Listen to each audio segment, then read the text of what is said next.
I collapsed during my graduate school thesis defense with excruciating abdominal pain. Emergency room doctors discovered a ruptured appendix with life-threatening complications.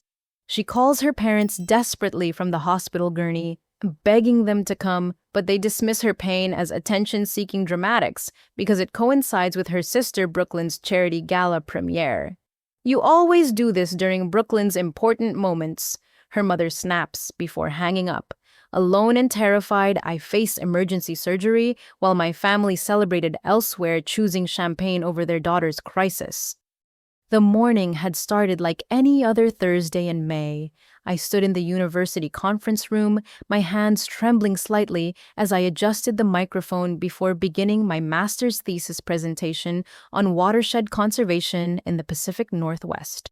Professor Martinez sat at the head of the evaluation panel, offering an encouraging smile that helped calm my nerves momentarily.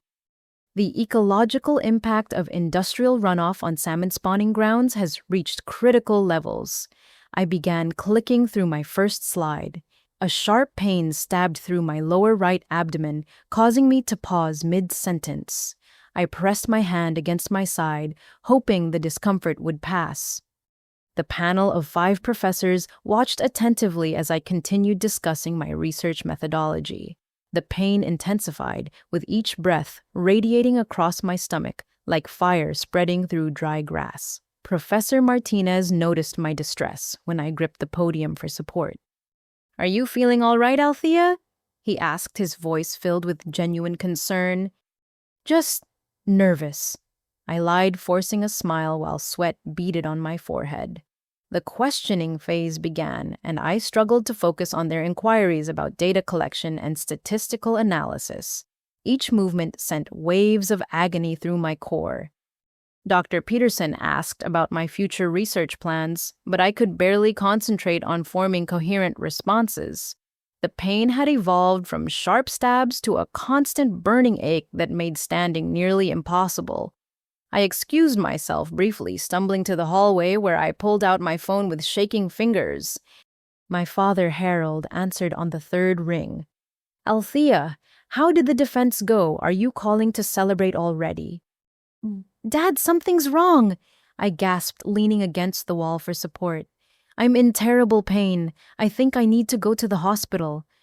His tone shifted to mild irritation. "Sweetheart, you're just experiencing pre-graduation jitters. I remember feeling sick before my own thesis defense 30 years ago. Take some deep breaths." "No, this is different. It feels like something is tearing inside me. The pain is unbearable." "Althea, honey, you know how you get when you're stressed. Remember last year when you thought you had food poisoning before Brooklyn's engagement party? It turned out to be anxiety." I heard my mother Patricia's voice in the background, sharp and impatient.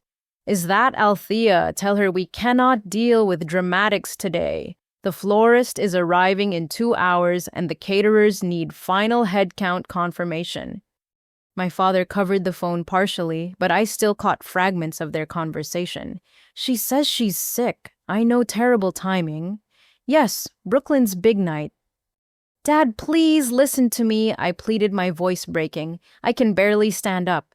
Something is seriously wrong." Patricia took the phone from Harold, her voice clipped and cold. "Althea Catherine Morrison, you listen to me carefully. Tonight is the most important evening of your sister's social career.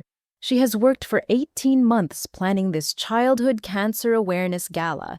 The mayor will be there along with 3 city council members and the regional hospital director." "Mom, I'm not making this up. I need help." "You always do this during Brooklyn's important moments. When she got accepted to law school, you suddenly had that mystery illness that required an expensive specialist visit. When she announced her engagement, you developed those convenient migraines that lasted a week." The accusation hit me like a physical blow. That's not what this is. I'm telling you, I think my appendix might have ruptured or something equally serious. "Your appendix?" Patricia laughed harshly. Now you're a doctor, sweetheart. You're 28 years old. If you had a medical emergency, you would call 911, not your parents who live 40 minutes away from your campus. I was hoping you could meet me at the hospital or at least come check on me. I'm scared. We absolutely cannot leave the house today. The event planning committee is arriving at 4 o'clock for final preparations. Brooklyn needs our full support and attention. She's already nervous about her speech to the donors. Harold's voice returned to the phone. Princess, why don't you take some pain medication and lie down for a while? If you still feel bad tomorrow, make an appointment with your campus health center. Tomorrow might be too late, I whispered, but the line had already gone dead. My roommate Jenny found me slumped against the hallway wall, tears streaming down my face. She took one look at my pale complexion and immediately called campus security for assistance getting me to her car. We're going to the emergency room right now, she declared, supporting my weight as we walked slowly toward the parking lot. Your parents can figure out their priorities later. The drive to Mercy General Hospital felt endless. Every bump in the road sent shooting pains through my abdomen. Jenny kept glancing at me nervously while navigating through afternoon traffic. Did your parents say they were coming? She asked gently. I shook my head, unable to speak without crying. The betrayal felt almost worse than the physical pain. My own family had chosen social appearances over my well-being without a moment's hesitation. At the emergency room, the triage nurse took one look at my symptoms and immediately moved me to the front of the line. Within 20 minutes, I was lying on a hospital gurney while Dr. Williams, the attending physician, pressed carefully on my abdomen. How long have you been experiencing this pain? He asked, his expression growing more serious as he examined me. It started about 3 hours ago during my thesis presentation. It's gotten progressively worse. Dr. Williams ordered immediate blood work and a CT scan. The results came back within an hour, and his face was grim when he returned to my bedside with Jenny holding my hand. Miss Morrison, your appendix has completely ruptured. You're showing signs of peritonitis, which means the infection has spread into your abdominal cavity. We need to get you into surgery immediately. The room spun around me as the reality sank in. How serious is this? Very serious. A ruptured appendix can be life-threatening if not treated promptly. You're going to need emergency surgery to remove the appendix and clean out the infection. The procedure could take several hours. Jenny squeezed my hand tighter. Should I call your parents again? I looked at her through tears of pain and heartbreak. They won't come. They think I'm being overdramatic because tonight is Brooklyn's charity gala. Dr. Williams frowned deeply. Miss Morrison, this is a genuine medical emergency. There's nothing dramatic about a ruptured appendix with peritonitis.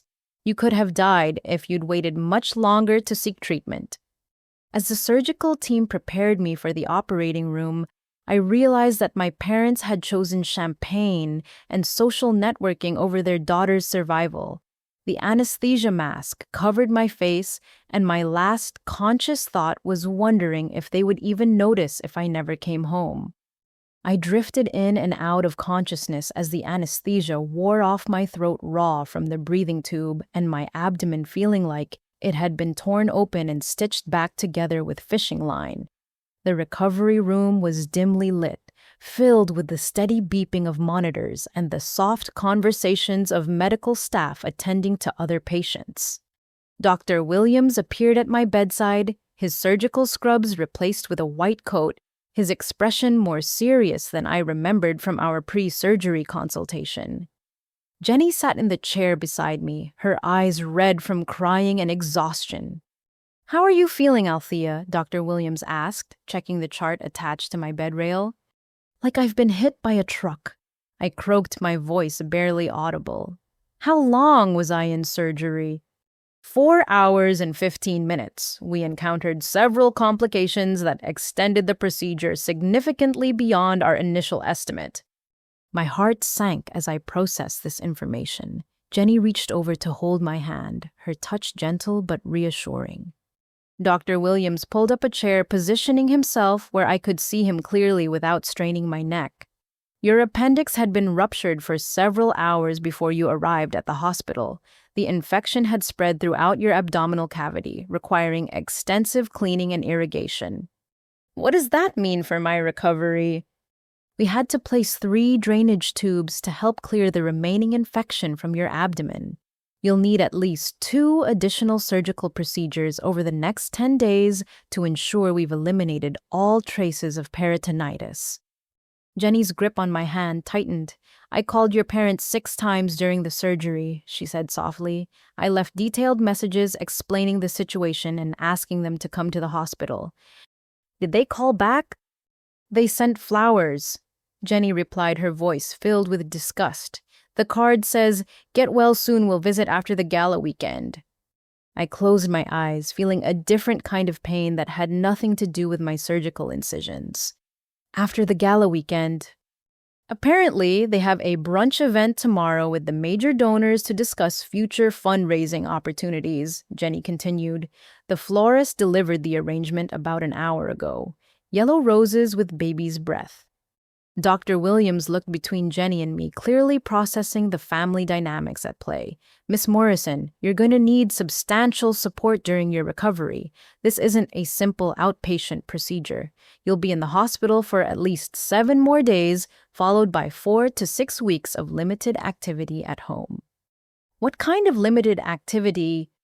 No lifting anything heavier than 10 pounds. No driving for at least 3 weeks. You'll need help with grocery shopping, cooking, and basic household tasks. The drainage tubes will require daily care and monitoring. Nurse coordinator Sarah approached my bed with a clipboard and several informational pamphlets. She was a middle-aged woman with kind eyes and graying hair pulled back in a practical ponytail. I'm here to discuss your discharge planning and follow-up care, she explained. Do you have family members who can assist with your recovery at home? Jenny and I exchanged glances. Her parents live about 40 minutes away, Jenny said carefully, but they weren't able to come to the hospital because of a social event. Sarah's expression remained professionally neutral, but I caught a slight tightening around her eyes. What about siblings or other relatives in the area? My sister Brooklyn lives with my parents. She's 26 and works as a marketing coordinator for a nonprofit organization. We're not particularly close. I see. And what's your living situation currently? I share an apartment near campus with Jenny. I'm finishing my master's degree in environmental science. Sarah made notes on her clipboard. Jenny, would you be able to provide some assistance with Althea's care? Keep in mind that she'll need help with things like showering, changing bandages, and preparing meals for the first 2 weeks. Of course, Jenny replied immediately. I can take some time off from my job to help out. Dr. Williams checked his watch and stood up. I need to make rounds with other patients, but I want to introduce you to Marcus Thompson, our physical therapy coordinator. He'll be working with you starting tomorrow to prevent complications and begin your rehabilitation process. Marcus appeared a few minutes later, a tall African-American man in his 30s with an athletic build and an encouraging smile. He carried a folder filled with exercise diagrams and recovery timelines. Hey, Althea, I heard you had quite an adventure in the operating room today, he said, pulling up the chair Dr. Williams had vacated. I'm here to help you get back on your feet safely and efficiently. When can I start moving around? We'll begin with very gentle movements tomorrow morning, sitting up in bed, taking a few steps to the bathroom with assistance.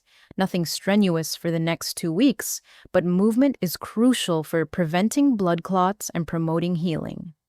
Marcus opened his folder and showed me a timeline chart. See this schedule. Week 1 focuses on basic mobility and pain management. Week 2 introduces light stretching and breathing exercises. By week 4, you should be able to walk longer distances and perform most daily activities independently. What about returning to school? I was supposed to graduate in 3 weeks. That might be challenging, Marcus admitted. Physical recovery is just one aspect. Surgery and anesthesia can affect your concentration and energy levels for several weeks. You'll need to discuss academic accommodations with your professors. As evening approached, Jenny reluctantly left to attend her evening classes, promising to return first thing in the morning. The hospital room felt enormous and lonely without her presence. I stared at the yellow roses on my bedside table, wondering how my parents could send flowers while refusing to visit their daughter in intensive care. Around 9 o'clock, my phone buzzed with a text message from Brooklyn. "Hope you're feeling better. Mom said you had your appendix out. The gala was amazing.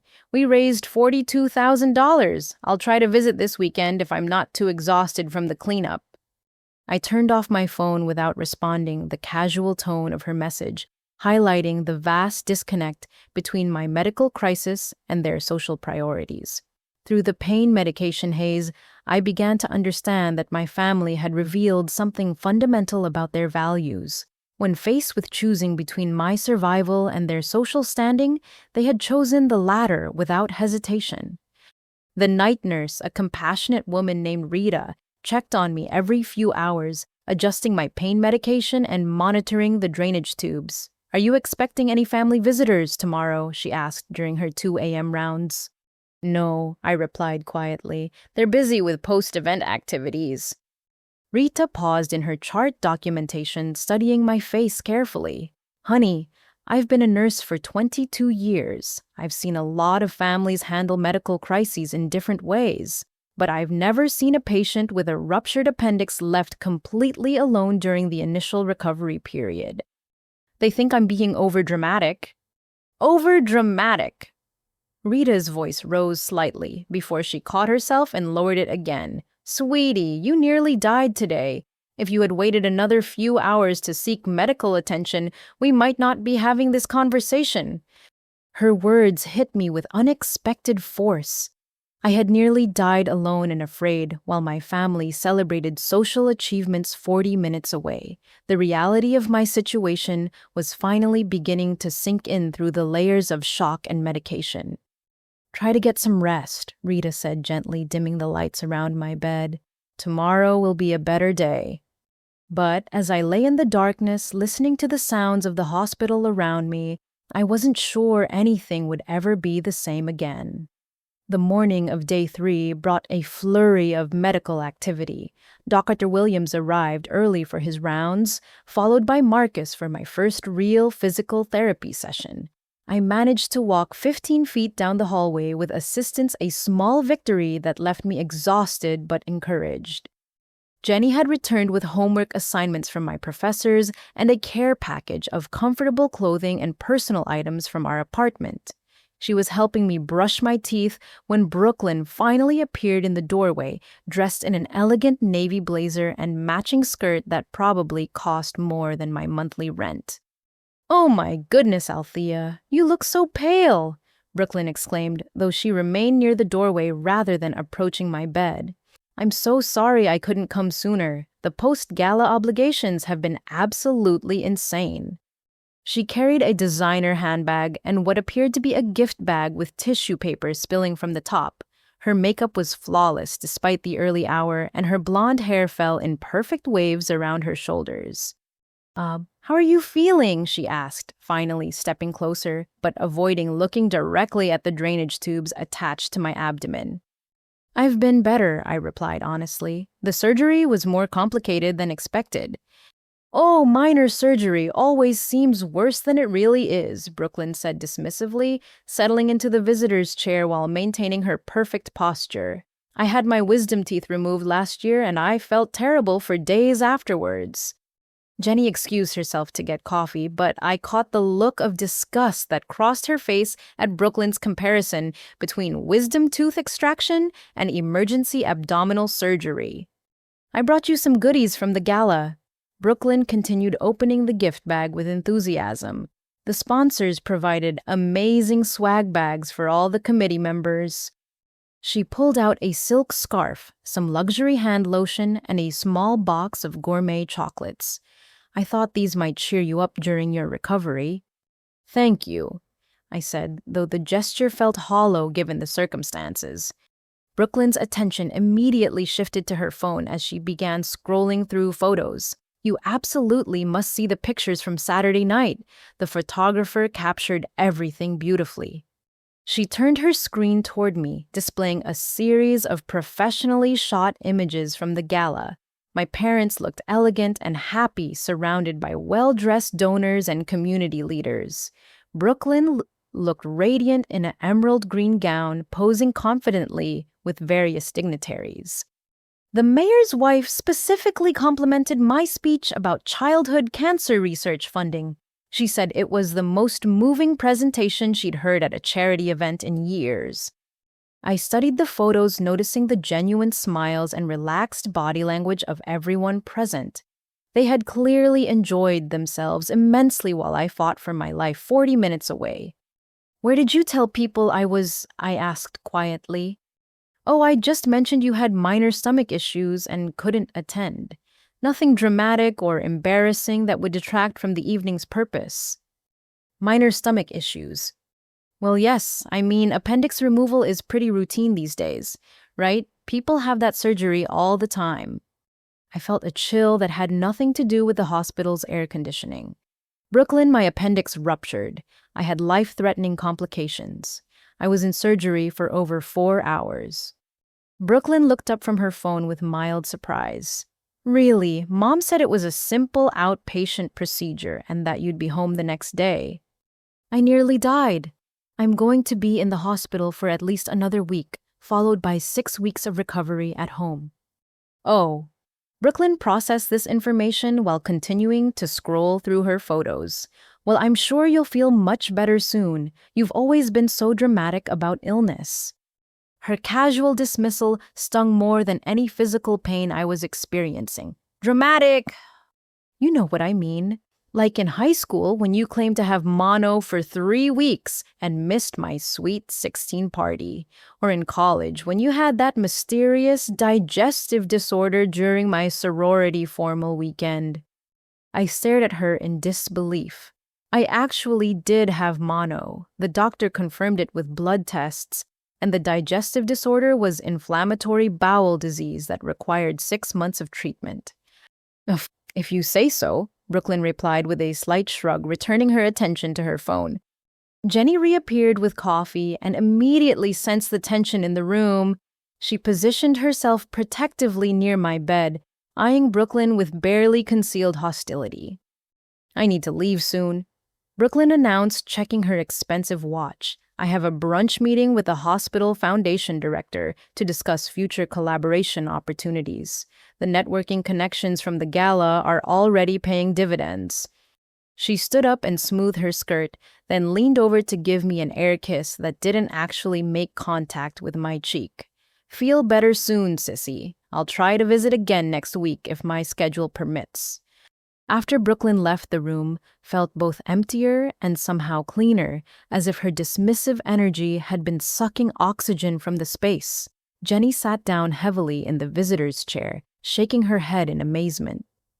"I cannot believe she just compared your emergency surgery to her wisdom teeth removal," Jenny said angrily. "And did she seriously suggest that your previous illnesses were fake?"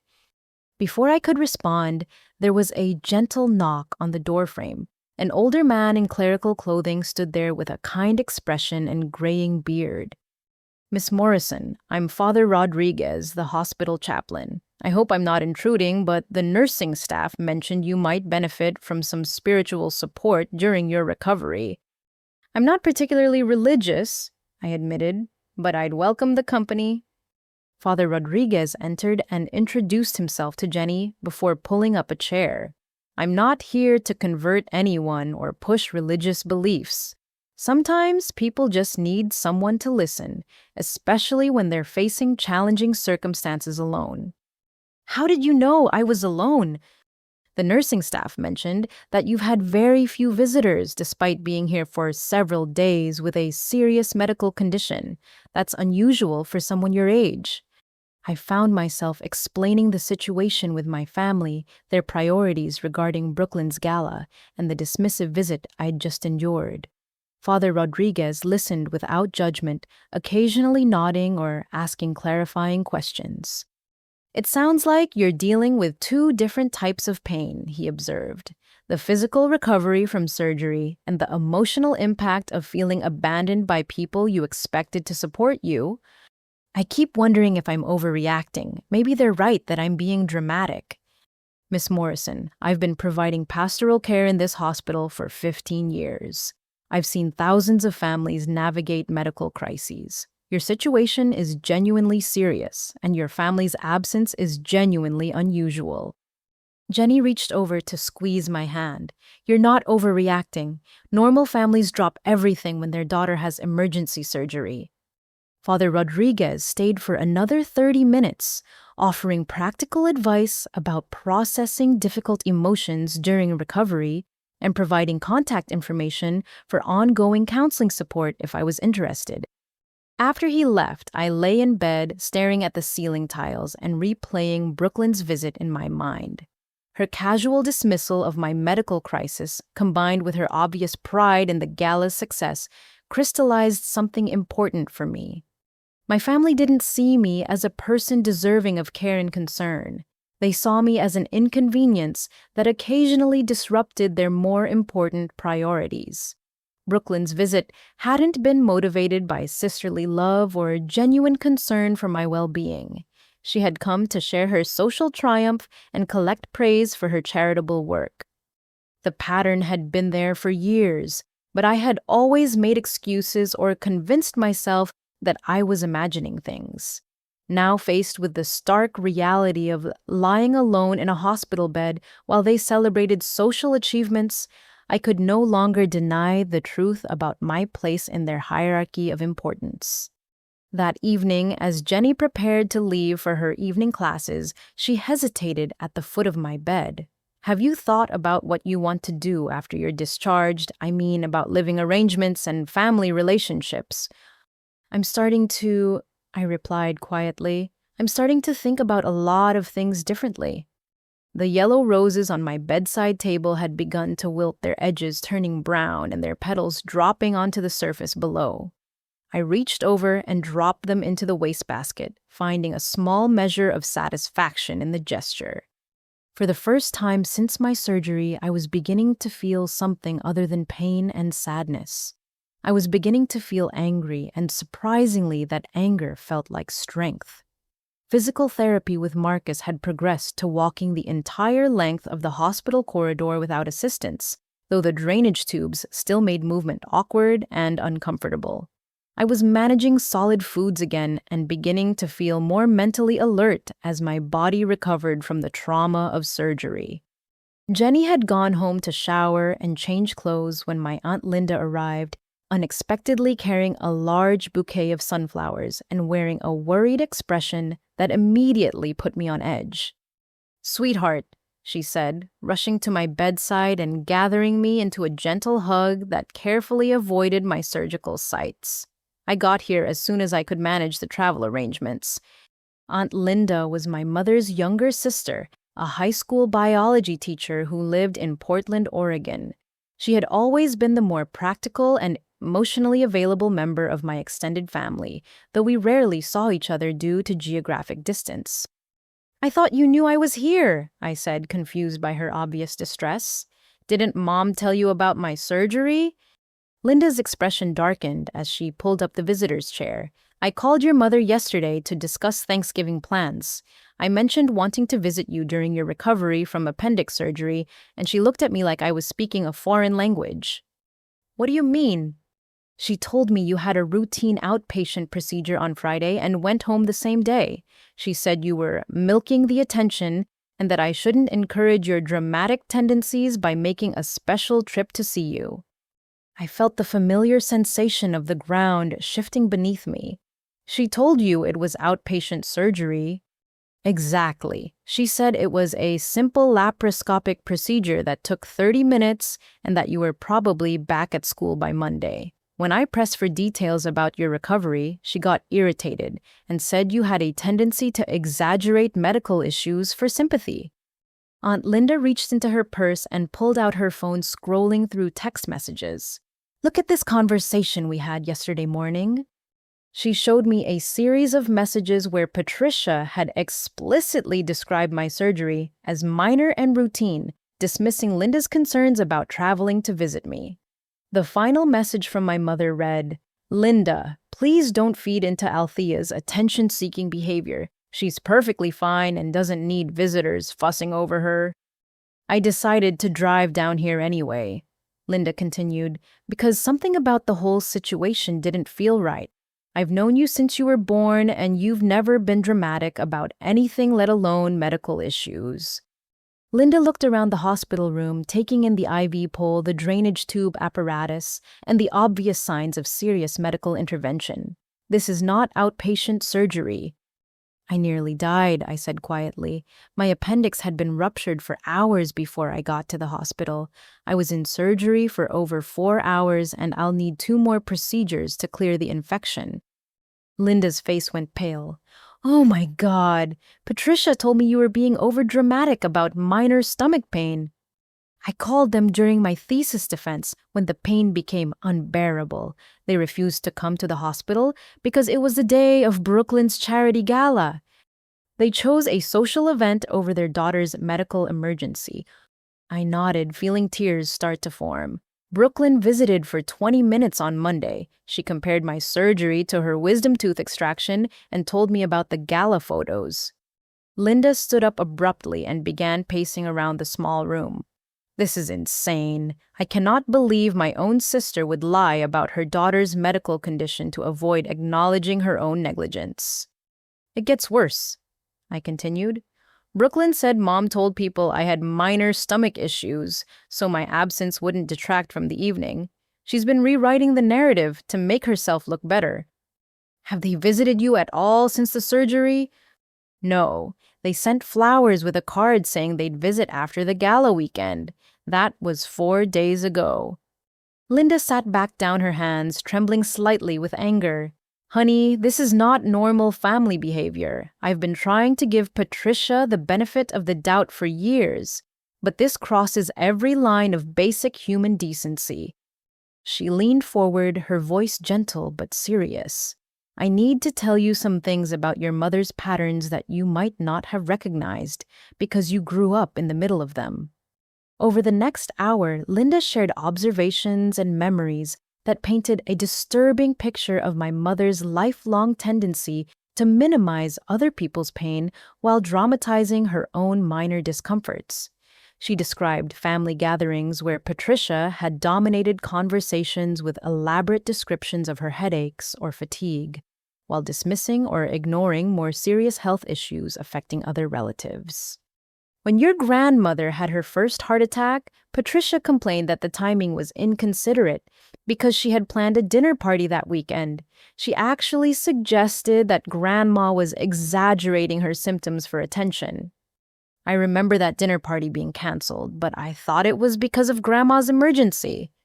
It was but only after your Uncle David and I forced the issue.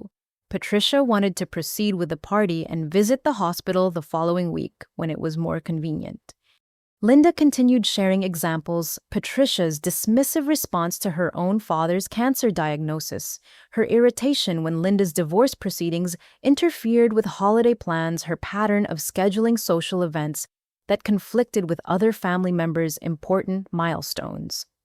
"The most telling incident happened when you were about 16, Linda continued. You developed pneumonia right before Patricia's book club was supposed to meet at your house.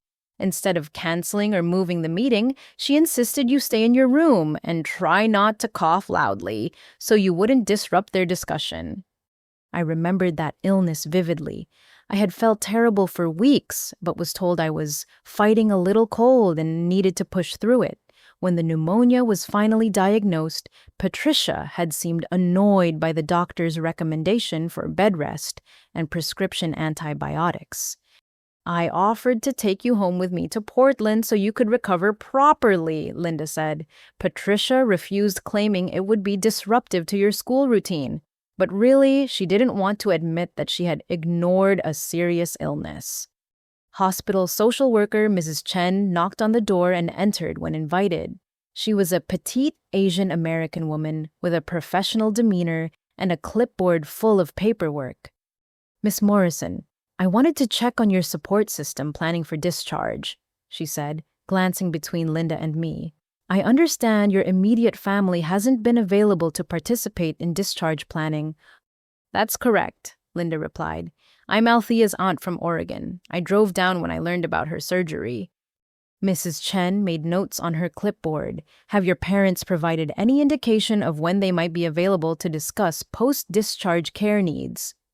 Linda and I exchanged glances. They've been told about the care requirements, I said carefully, but they believe my medical needs have been exaggerated. I see.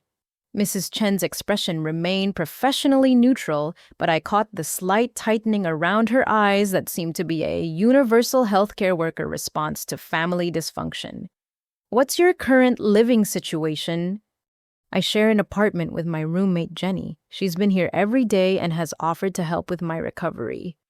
That's excellent. However, you'll need additional support beyond what a roommate can reasonably provide. The drainage tube care, wound monitoring, and mobility assistance typically require family involvement.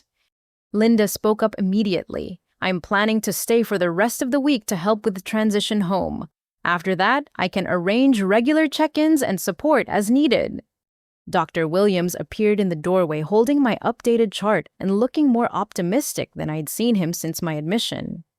Good news, he announced. Your latest blood work shows the infection is responding well to antibiotics. We should be able to remove one of the drainage tubes tomorrow and schedule your discharge for Friday. He pulled up a chair and opened my chart. However, I want to be very clear about the ongoing care requirements. You'll need daily wound care for at least 2 weeks. The remaining drainage tubes will need to be monitored for output and signs of infection. Any sudden increase in pain fever or unusual drainage requires immediate medical attention. What about long-term complications? Linda asked. Most patients recover completely from appendicitis, even with complications like Althea experienced. However, there's a small risk of adhesions forming in the abdominal cavity, which could potentially cause digestive issues or fertility concerns down the road. Dr. Williams looked directly at me. The most important factor in your recovery is following post-operative instructions precisely and maintaining regular follow-up appointments. Patients who try to return to normal activities too quickly often experience setbacks or complications. After Dr. Williams left, Linda and I sat in comfortable silence for a while. The weight of the past few days was beginning to settle in my mind, along with the realization that my family's abandonment during this crisis had revealed fundamental truths about our relationships. I keep wondering if I'm being unfair, I finally said. Maybe they really didn't understand how serious this was. Linda reached over and took my hand. Honey, you called them from the hospital emergency room begging for support. The medical staff explained the severity of your condition multiple times. They chose to prioritize a social event over their daughter's life-threatening medical emergency. Brooklyn said I have a history of being dramatic about illness. That's gaslighting, sweetheart. They're rewriting history to justify their behavior. I've watched you handle genuine health issues with remarkable maturity and minimal complaining throughout your life. Linda pulled out her phone and began typing. I'm going to send your mother a text message right now letting her know that I'm here and asking if she wants to discuss your actual medical situation. She'll probably get angry that you came without permission. Let her get angry. I'm not asking for her permission to care about my niece. Within 10 minutes, Linda's phone buzzed with a response. She read the message silently, her expression growing more disgusted with each word. What does it say? Linda hesitated, then turned her phone screen toward me. Patricia's message read, Linda, I asked you not to encourage Althea's attention-seeking behavior. She's fine and doesn't need visitors treating her like an invalid. Please don't interfere with our family dynamics. I stared at the message, feeling something fundamental shift inside me. My mother was actively trying to prevent supportive family members from visiting me in the hospital. She wasn't just neglecting my needs. She was actively undermining my support system to maintain her narrative that I was being overdramatic. I think I'm starting to understand some things about my family, I said slowly. Linda nodded grimly. I'm sorry it took a medical emergency for these patterns to become undeniable, but maybe this clarity will help you make decisions about your future relationships with them.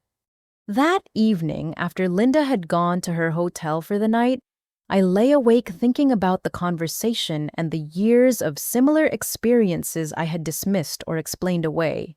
The pattern was clear now, and I couldn't unsee it.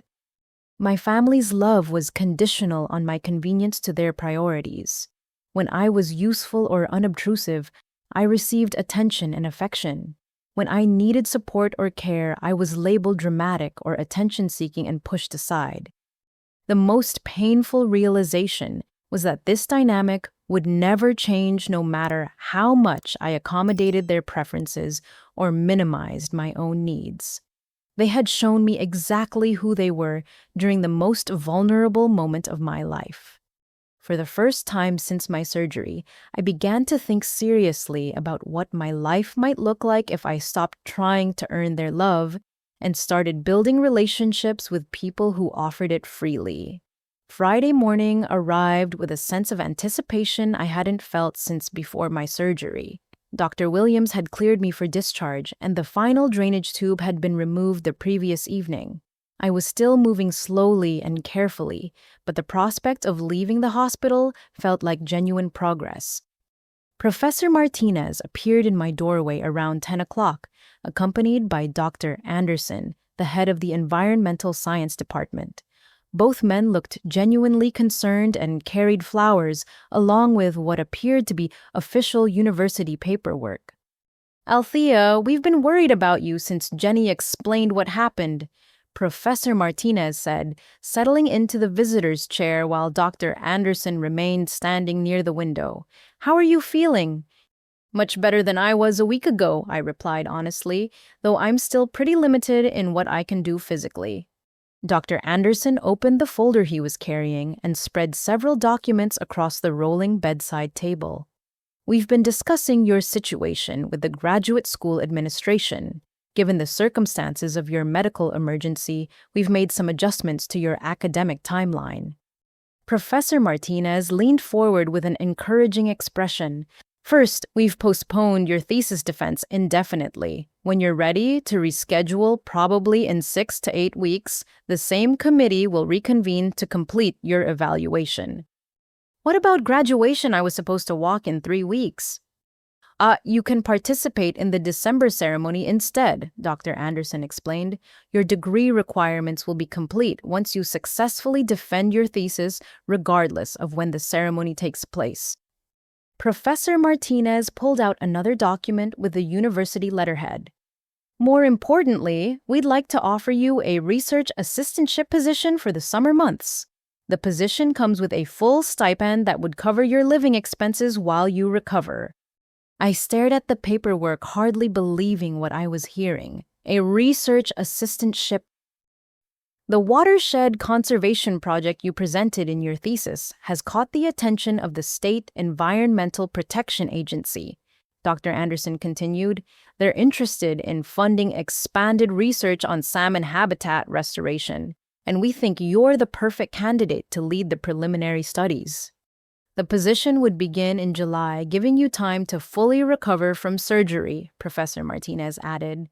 The work would involve field research, data analysis, and report writing. It's exactly the kind of experience that would strengthen your resume for PhD programs or environmental consulting positions.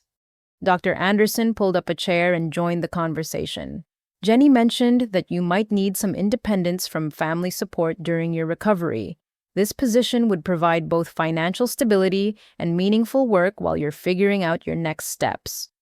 I felt overwhelmed by their generosity and support. I don't know what to say. This is incredibly kind of you. It's not kindness, Professor Martinez replied firmly. It's recognition of your academic abilities and research potential.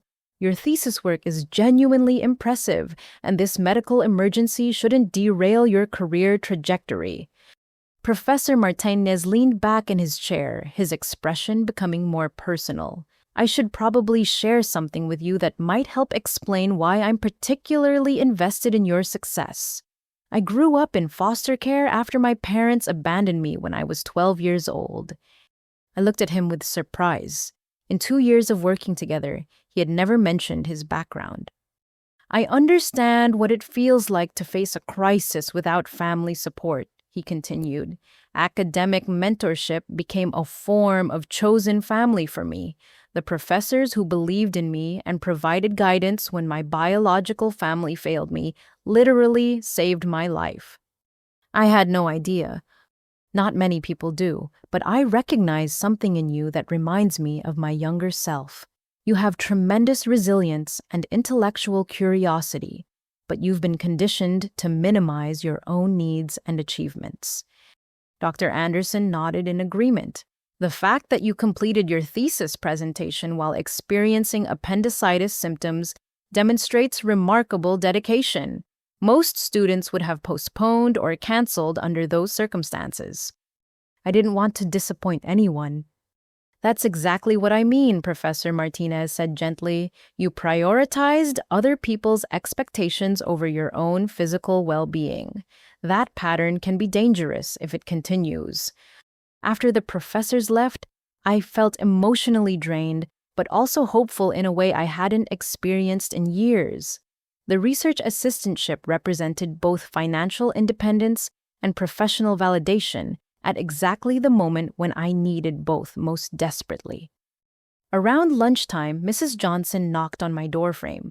She was the hospital custodian who had been cleaning my room every morning, a woman in her 50s with graying hair and kind eyes, who always took time to ask about my recovery progress. I hope I'm not bothering you, honey, she said, carrying a thermal container that smelled like homemade soup. I brought you some chicken and rice soup for lunch. Hospital food isn't fit for recovery nutrition. That's incredibly thoughtful of you, but you really didn't need to go to that trouble. Mrs. Johnson set the container on my bedside table and pulled up the visitor's chair. My break doesn't start for another 10 minutes, but I wanted to check on you before your discharge. You've been here longer than most appendix patients, and I noticed you haven't had many visitors.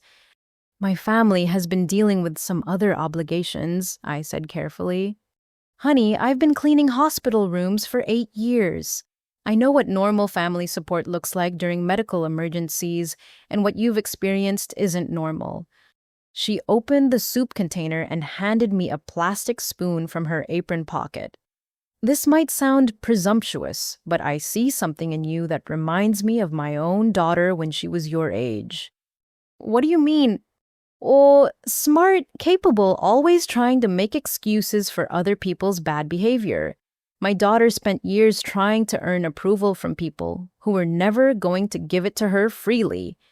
Mrs. Johnson leaned forward, her expression becoming more serious. I raised 4 children as a single mother after their father abandoned us when my youngest was 2 years old.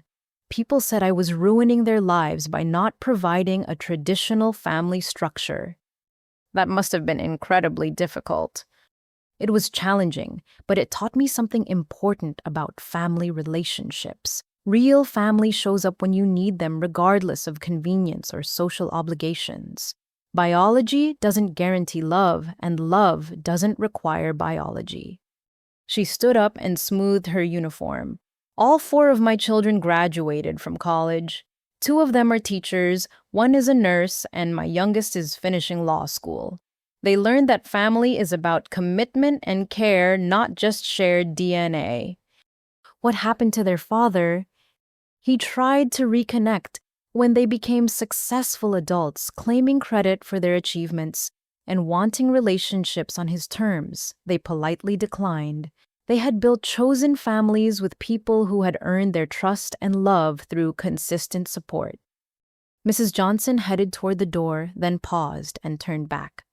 Honey, whatever you decide about your family relationships going forward, remember that you deserve people in your life who celebrate your successes and support you during difficulties. Don't settle for less.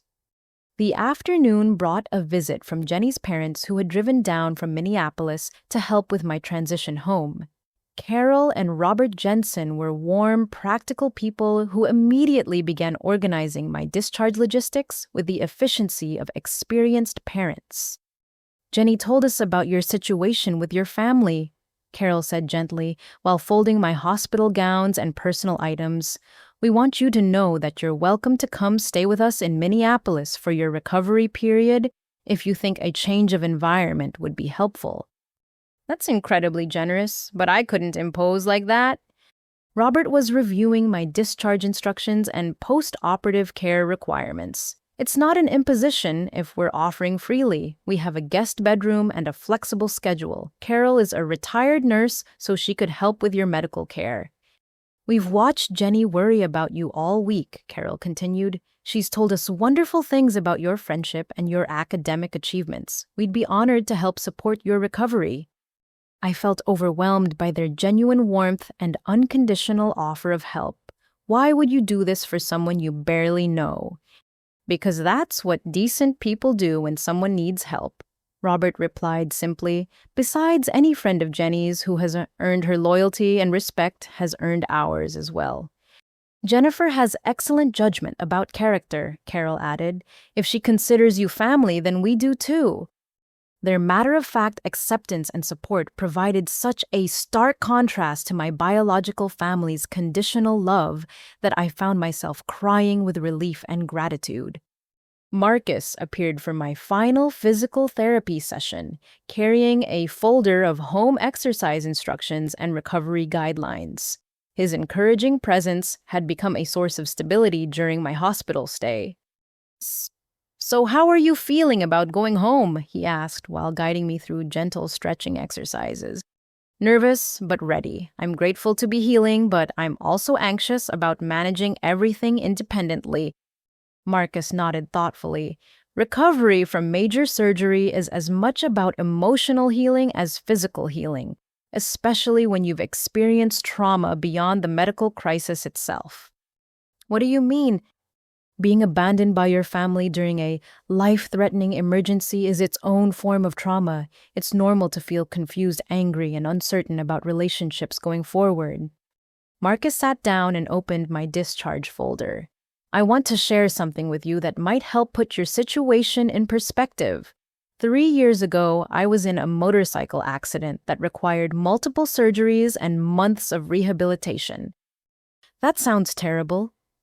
"It was challenging, but the worst part wasn't the physical injuries. My family blamed me for the accident, claiming I was being reckless and irresponsible by riding a motorcycle.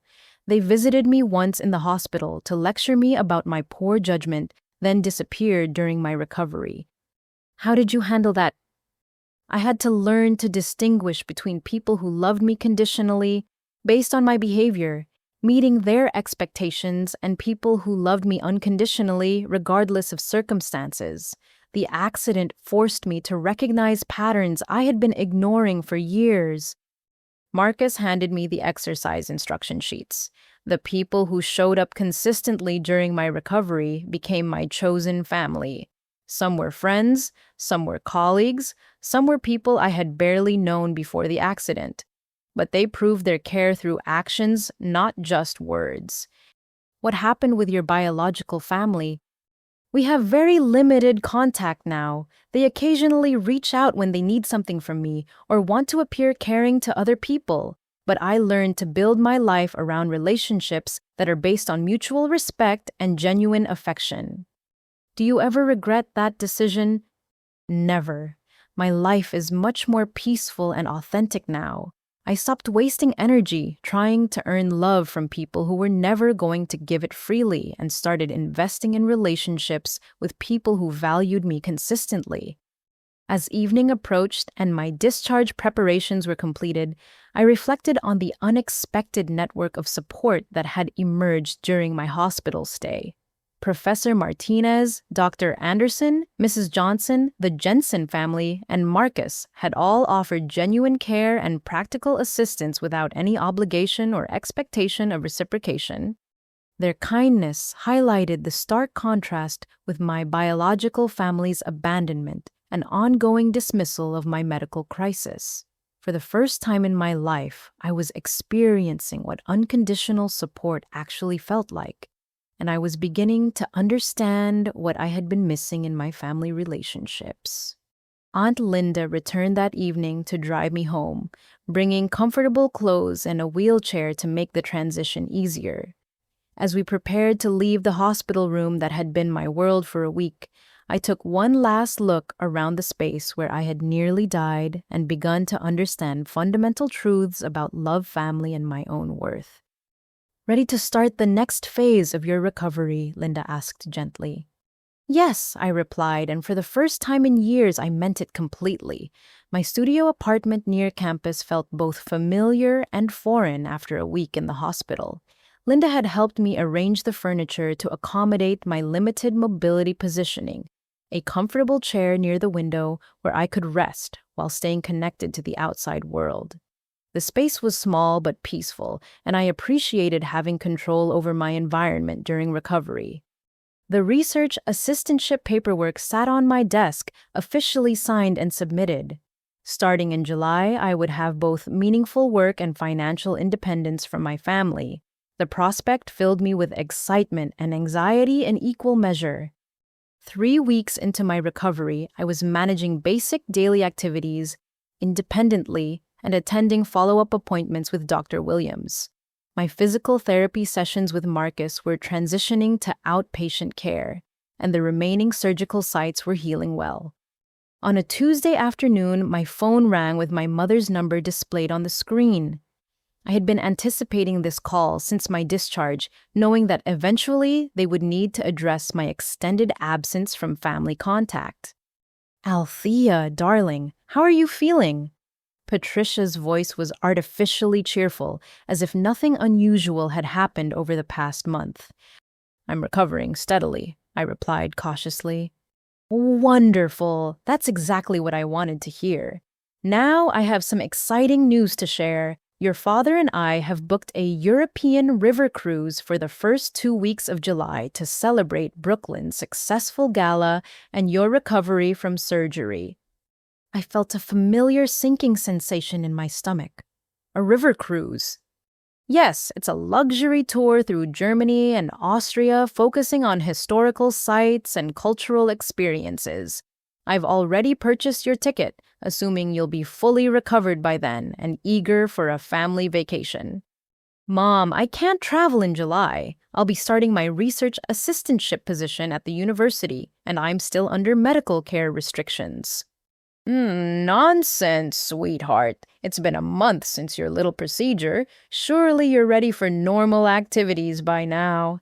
It wasn't a little procedure. I had life-threatening complications that required multiple surgeries and an extended recovery period. Patricia's tone shifted to mild irritation. "Althea, you're being overly dramatic about what was essentially routine medical care. Dr. Peterson's wife had her appendix removed last year and was back to her normal schedule within a week." Dr. Peterson's wife didn't have a ruptured appendix with peritonitis. "Details, darling. The point is that you're fine now, and this cruise is exactly what our family needs to reconnect after the stress of recent weeks." I felt a flash of anger at her characterization of my medical crisis as merely stressful weeks for the family. What stress did the family experience? You weren't at the hospital or involved in my care in any way. "Don't take that tone with me, young lady. We were worried sick about you, but we also had commitments that couldn't be canceled. The gala raised over $40,000 for childhood cancer research. We couldn't abandon that responsibility. You could have visited me once during my week-long hospital stay. We sent flowers and called to check on you. Besides, you had that friend of yours providing adequate support." I realized that no amount of explanation would help Patricia understand the impact of their abandonment. She had constructed a narrative that absolved her of responsibility, and she was committed to maintaining it regardless of facts. "About the cruise," I said, returning to the original topic. "I can't take time off from my research position, and my doctor hasn't cleared me for international travel." "That's ridiculous. If you explain to your professor that family vacation plans take priority over summer coursework, I'm sure he'll understand." "It's not coursework. It's a paid research assistantship that provides my income and health insurance." "Income." Patricia's voice rose with surprise. Why do you need income? Your father and I provide your living expenses and educational support. I've decided to become financially independent. The silence on the other end of the line stretched for nearly 30 seconds. When Patricia spoke again, her voice was cold and controlled. I see. You're choosing to punish your family because you're upset about perceived slights during your medical situation. I'm choosing to build independence and self-sufficiency. By rejecting the people who love you most, Althea, this behavior is concerning. Perhaps you should speak with a counselor about your emotional response to stress. Harold's voice came through the phone as he apparently took it from Patricia. Princess, what's this nonsense about financial independence? Are you having some kind of breakdown?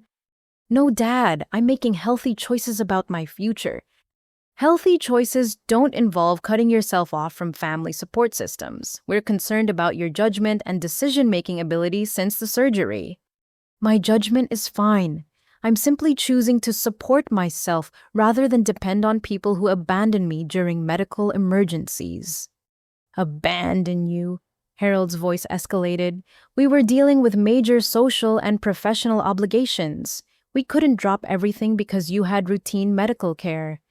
Routine medical care that nearly killed me. You're being melodramatic as usual. If the situation had been genuinely serious, the hospital would have required family presence. I realized that continuing this conversation was pointless. They were determined to minimize my medical crisis and reframe their abandonment as reasonable prioritization. I need to go, I said firmly. I have a physical therapy appointment. You think carefully about your choices, Althea. Harold said, his voice taking on a threatening tone. If you continue this rebellious behavior, we may need to reconsider our support for your health insurance and educational expenses. That's your decision to make. Don't test us on this. You're not as independent as you think you are. After hanging up, I sat in my apartment, feeling shaken, but also strangely relieved. The conversation had clarified several important things. First, my parents had no intention of acknowledging the severity of my medical crisis or taking responsibility for their abandonment. Second, they viewed my desire for independence as rebellion rather than healthy development. Third, they were prepared to use financial manipulation to maintain control over my choices. That evening, I called Linda to process the conversation and discuss practical implications. They threatened to cut off your health insurance. Linda's voice was incredulous. While you're still recovering from major surgery, Dad made it clear that their support is conditional on my compliance with their expectations. That's financial abuse, honey. Using economic control to manipulate someone's behavior is a recognized form of domestic abuse. Linda paused, and I could hear her moving around her kitchen in Portland. Have you researched independent health insurance options? The research assistantship includes student health insurance through the university. It's basic coverage, but it would meet my needs.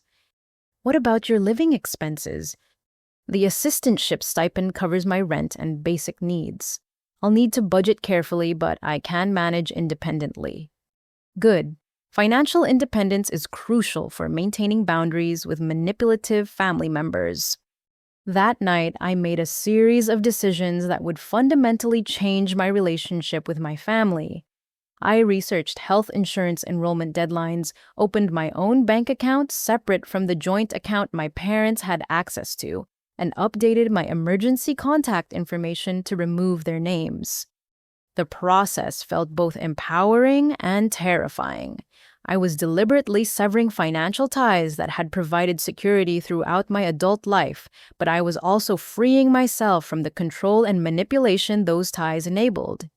Over the following days, I systematically updated my contact information with the university, my healthcare providers, and my landlord.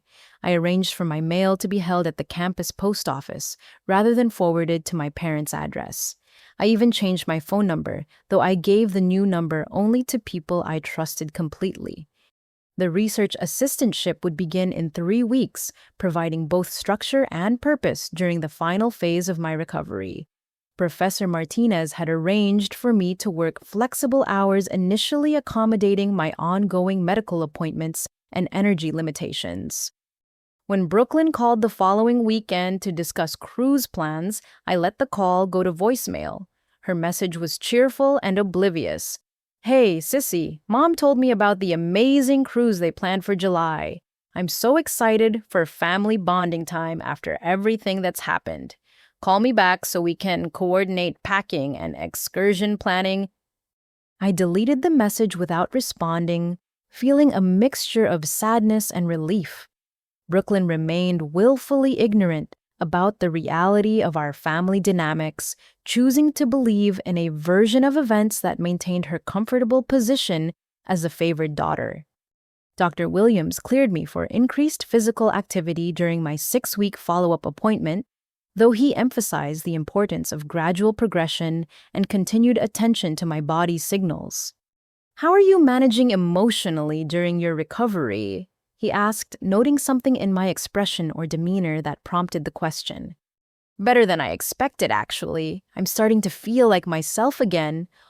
"That's excellent to hear. Major surgery can affect people's sense of identity and relationships in unexpected ways. Some patients find that medical crises provide clarity about their priorities and relationships." His observation was more accurate than he probably realized. The medical crisis had stripped away illusions about my family relationships that I had maintained for years. Without the distraction of trying to earn their approval or minimize their neglect, I was beginning to understand my own needs and preferences more clearly. That evening, I sat in my apartment reviewing the cruise tickets that Patricia had mentioned purchasing for me. I realized they had spent over $3,000 on a trip I had clearly stated I couldn't take, apparently assuming they could pressure or manipulate me into compliance. I picked up my new phone and dialed their number, prepared to have a final conversation about boundaries and expectations. "Oh, good, you've come to your senses about the cruise," Patricia said when she answered, apparently recognizing my new number somehow. "Actually, I'm calling to tell you that I won't be joining you for the cruise or any other family events for the foreseeable future." "Excuse me. I'm taking a break from family relationships to focus on my recovery and career development." You're what?" Patricia's voice climbed to a near shriek. "This is absolutely unacceptable, Althea. You cannot simply decide to abandon your family responsibilities." "I'm not abandoning responsibilities. I'm choosing to prioritize my own well-being." Harold took the phone from Patricia, his voice cold and controlled. "If you persist with this selfish behavior, there will be permanent consequences. We will not tolerate being manipulated by emotional blackmail."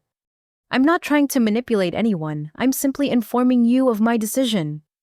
"Your decision to punish us for not meeting your unrealistic expectations during a minor medical situation.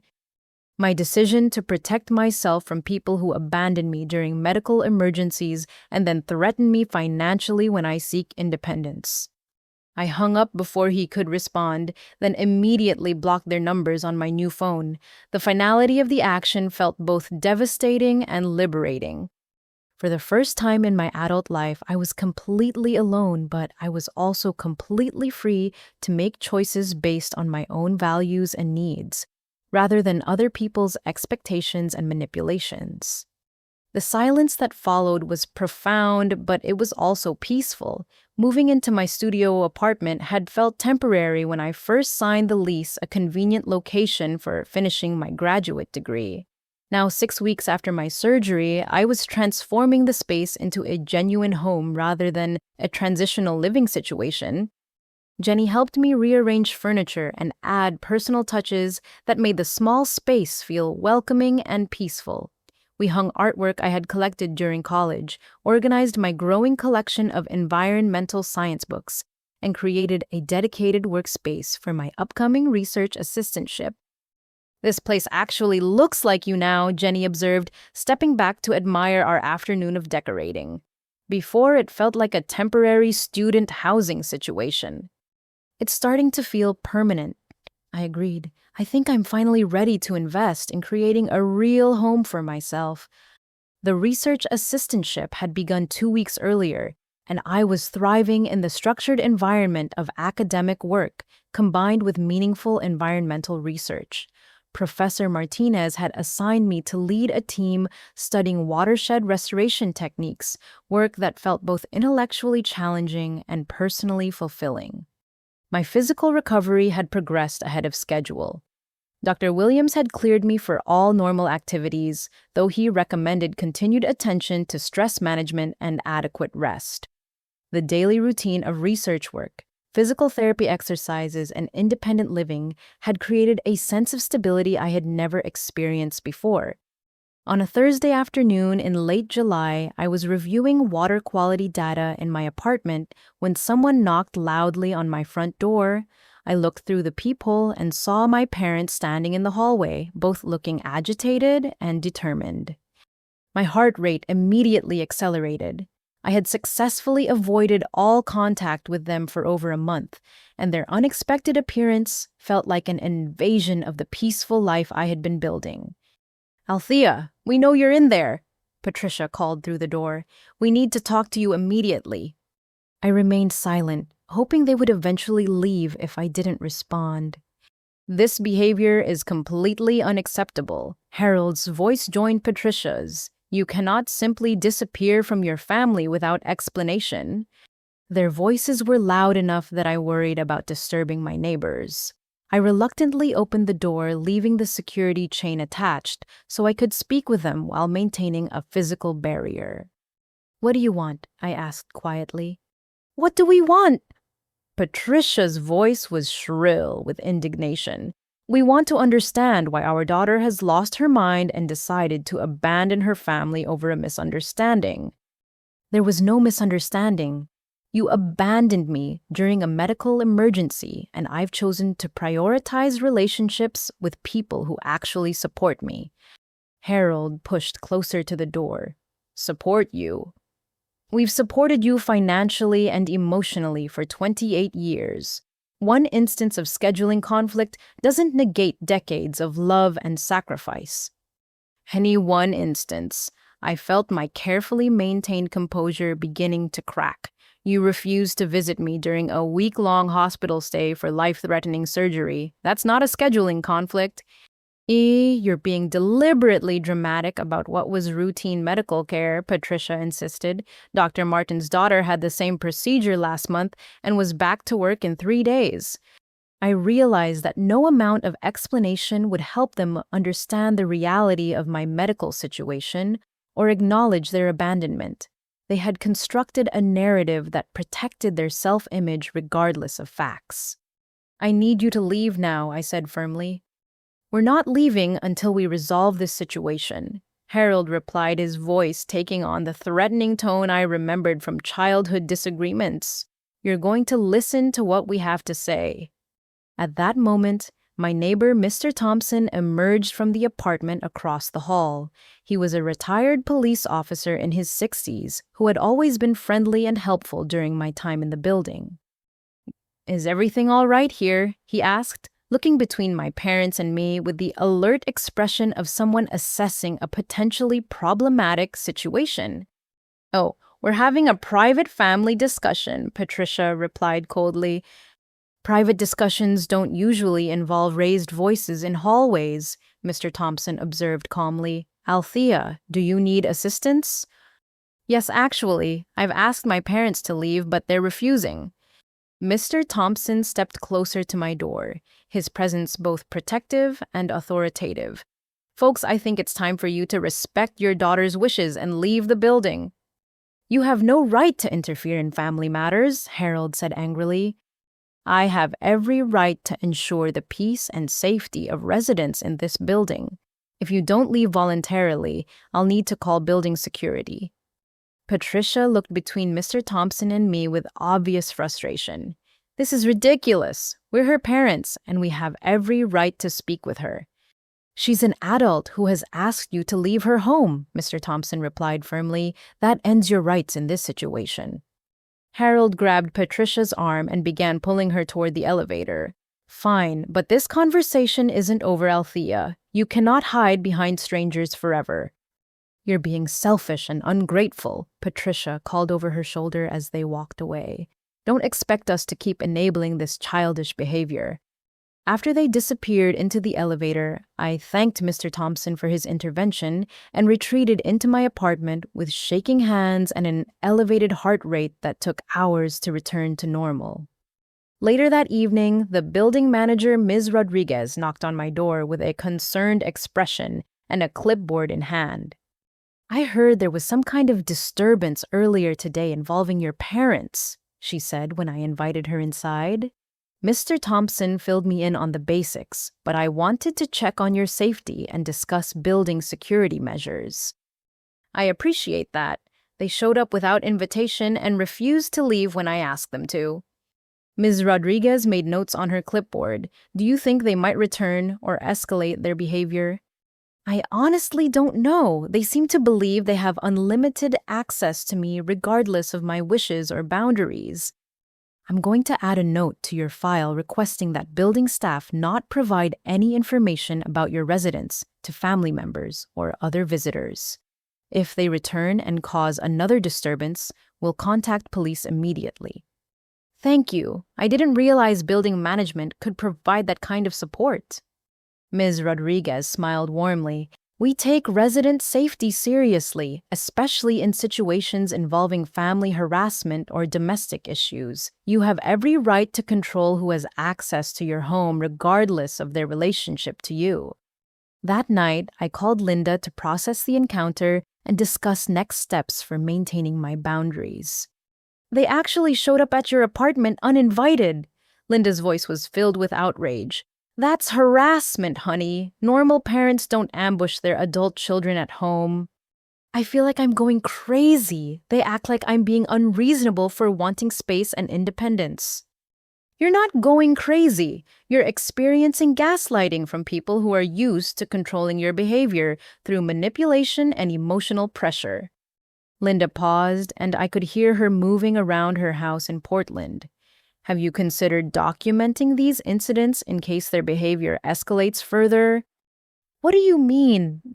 Keep a written record of their attempts to contact you, their threats, their refusal to respect your boundaries.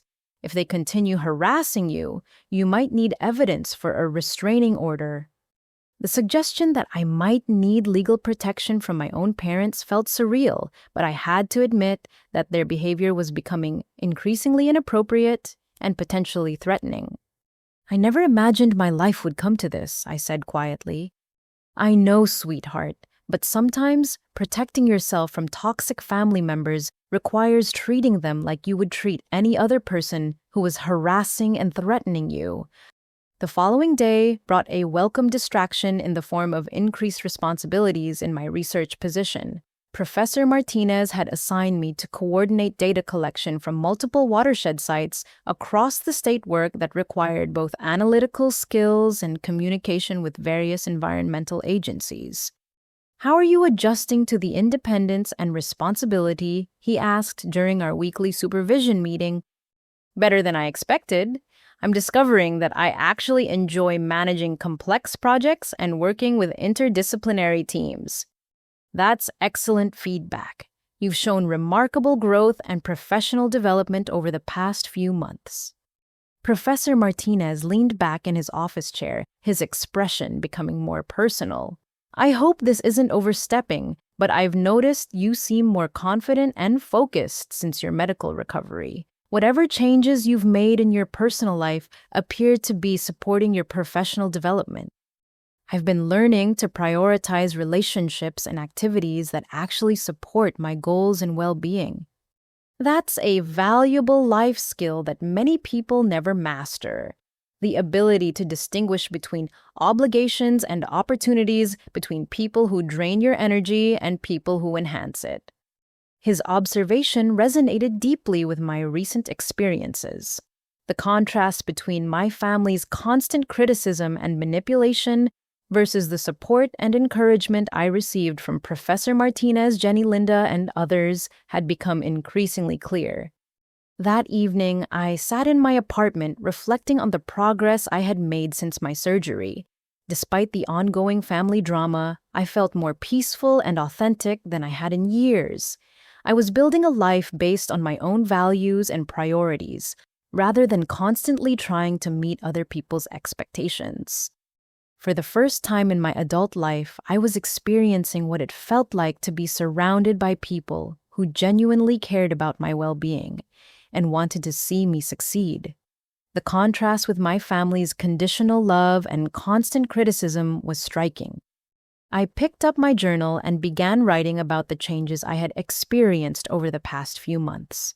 The physical recovery from surgery had been challenging, but the emotional and psychological growth had been transformative. I was finally learning to trust my own judgment, set appropriate boundaries, and invest my time and energy in relationships that were mutually supportive and respectful. The silence from my family felt less like abandonment now and more like freedom. August brought a comfortable routine to my new independent life. The Watershed Research Project had expanded to include collaboration with state environmental agencies, giving me experience with policy development alongside scientific research. I was working with a team of graduate students and faculty members who valued my contributions and treated me as an equal partner in our conservation efforts. David Chen, a PhD candidate in the same program, had become a close friend and frequent research partner. He was studying the impact of agricultural runoff on aquatic ecosystems work that complemented my watershed restoration focus. We often spent evenings in the university library, analyzing data and discussing our findings. "Have you thought about continuing to a PhD program?" David asked one evening as we reviewed water quality measurements from our latest fieldwork. "I've been considering it. Professor Martinez thinks I should apply for the fall program next year." "You should definitely apply. Your research on salmon habitat restoration could become a really significant contribution to the field." David looked up from his laptop, his expression becoming more personal. "I hope this isn't too forward, but I really admire how you've handled everything that happened with your family. It takes courage to prioritize your own well-being over other people's expectations." I felt a warm flush of appreciation for his understanding and support. Some days it feels like courage. Other days it feels like survival. Maybe they're the same thing sometimes.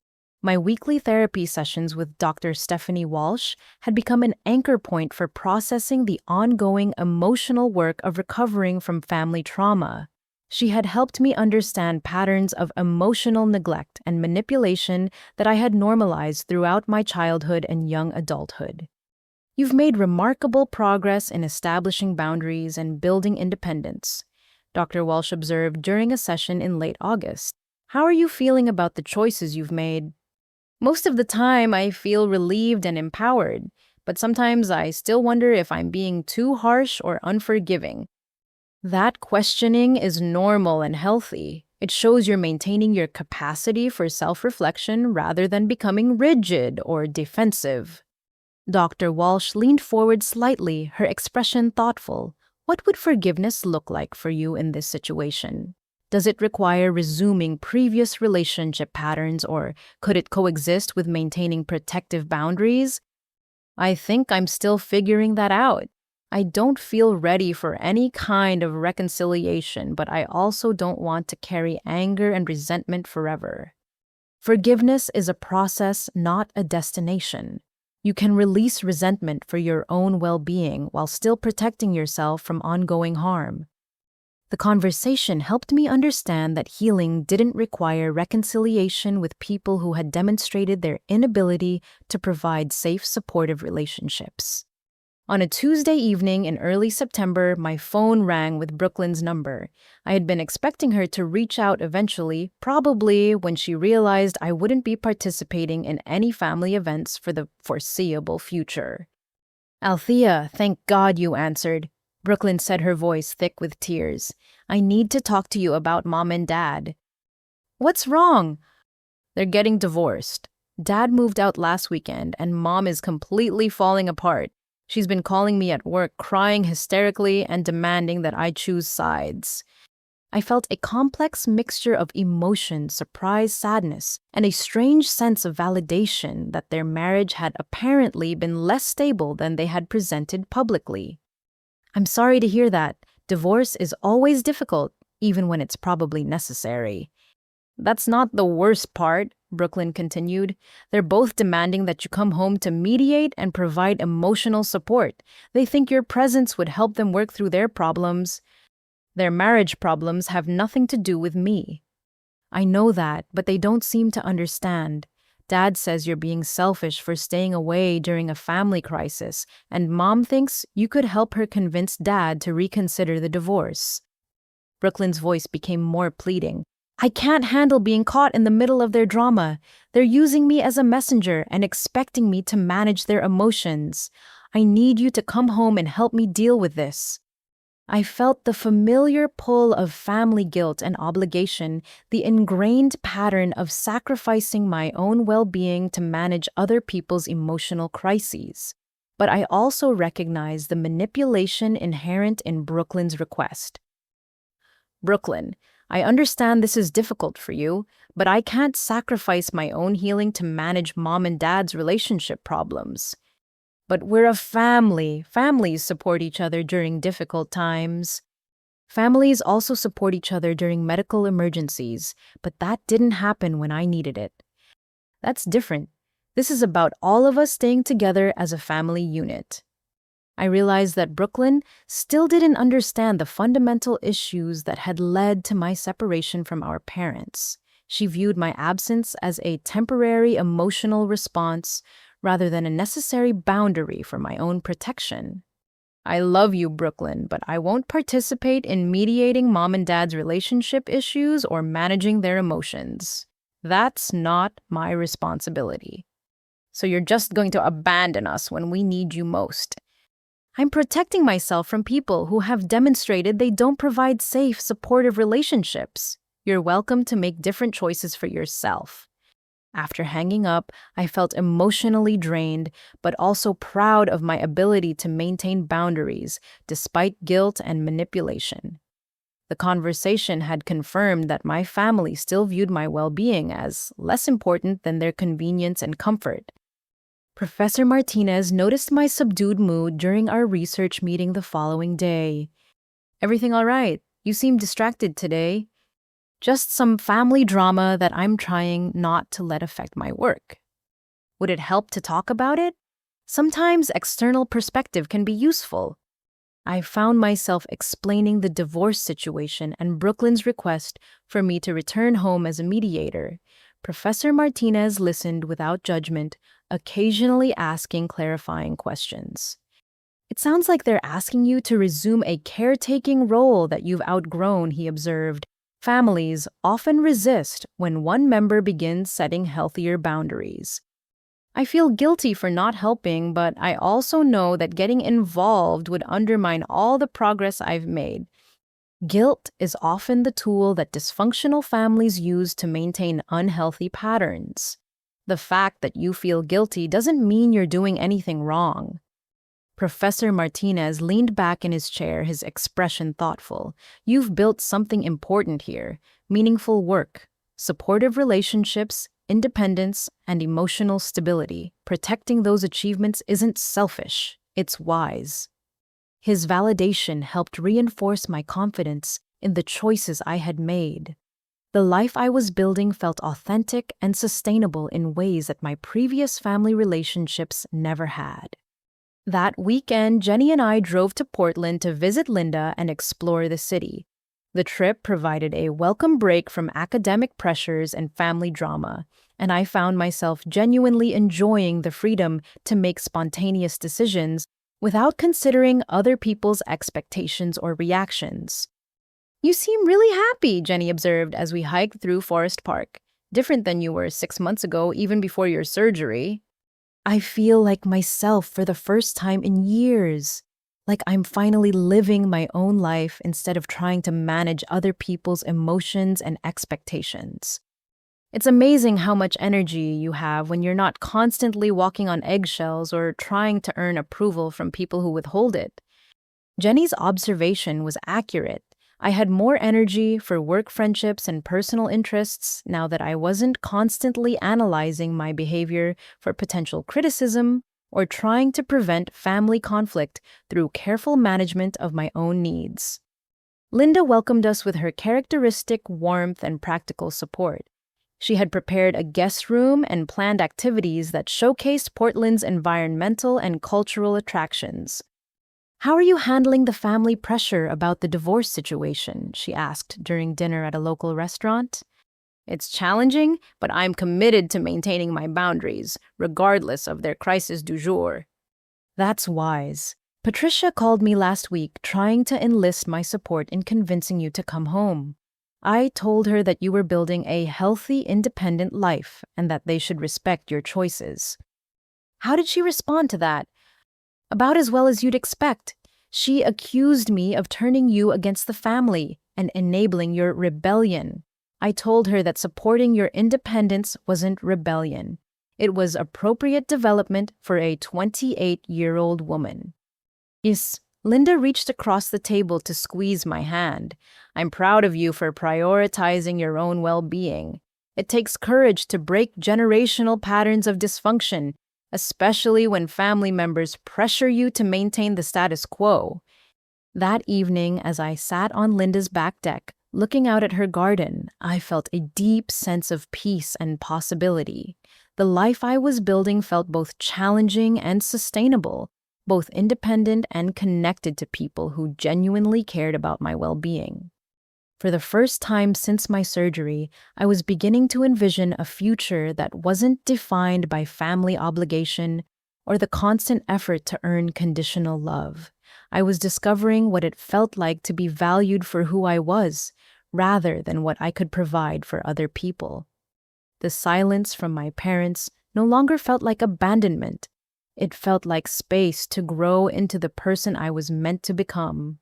September brought the final preparations for my delayed thesis defense, now scheduled for early October.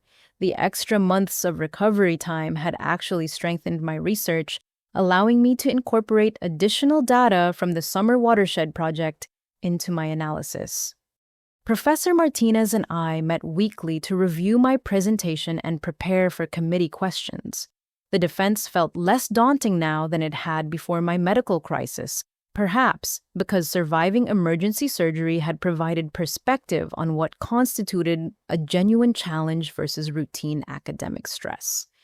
"Your research has evolved significantly since your original presentation," Professor Martinez observed as we reviewed my updated slides.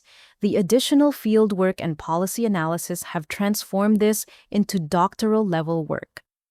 The extra time helped me see connections I had missed initially. It's also clear that your confidence and professional presence have grown substantially. You're presenting your findings with authority and passion now." David had offered to attend my defense for moral support, and Jenny had arranged to take time off work to be there as well. The prospect of having people who genuinely cared about my success in the audience felt both comforting and motivating. 2 weeks before my defense, Brooklyn called again, this time with a different crisis requiring my intervention. "Althea, I need your help with something important." She began, her voice carrying the familiar tone of barely controlled panic that had characterized our family communications for months. "What's going on?" "Dad is dating someone. Mom found out and she's completely hysterical. She's talking about contesting the divorce settlement and trying to ruin his reputation in the community." That sounds like something they need to work out with their lawyers and therapists, not their daughters. "But Mom specifically asked me to contact you. She thinks if you came home and talked to Dad about family loyalty, he might reconsider the whole divorce." I felt the familiar sensation of being pulled into drama that had nothing to do with me and everything to do with my parents' inability to manage their own relationship conflicts. "Brooklyn, I'm not going to get involved in Mom and Dad's relationship issues. They're both adults who can make their own choices and deal with the consequences. But what if the family completely falls apart? What if we never have normal holidays or family gatherings again? What we had before wasn't normal or healthy. Maybe falling apart is exactly what needs to happen for everyone to build better relationships. How can you say that? Don't you care about preserving our family? I realized that Brooklyn and I had fundamentally different definitions of family preservation. She wanted to maintain familiar patterns regardless of their dysfunction, while I had learned that sometimes preservation required complete restructuring. I care about having authentic, supportive relationships. If that's not possible within our current family structure, then maybe we need a different structure. You've changed so much since your surgery. You used to care about family harmony and making sure everyone got along. I used to sacrifice my own well-being to manage other people's emotions. I've learned that's not sustainable or healthy. Brooklyn hung up without saying goodbye, apparently frustrated by my refusal to resume my previous caretaking role. The conversation confirmed that my family members were still operating from the assumption that my primary function was to manage their emotions and mediate their conflicts. The thesis defense took place on a crisp October morning in the university conference room where my medical crisis had begun 5 months earlier. The symbolism wasn't lost on me, returning to the scene of my collapse as a confident, independent researcher rather than someone desperate for family approval. The committee consisted of Professor Martinez, Dr. Anderson, and 3 other faculty members from related departments. Jenny and David sat in the back row providing silent support as I presented my findings on watershed restoration and policy implications. The presentation went smoothly, with engaged questions from committee members who seemed genuinely impressed by the scope and quality of my research. The additional months had clearly strengthened both the content and my ability to defend my conclusions.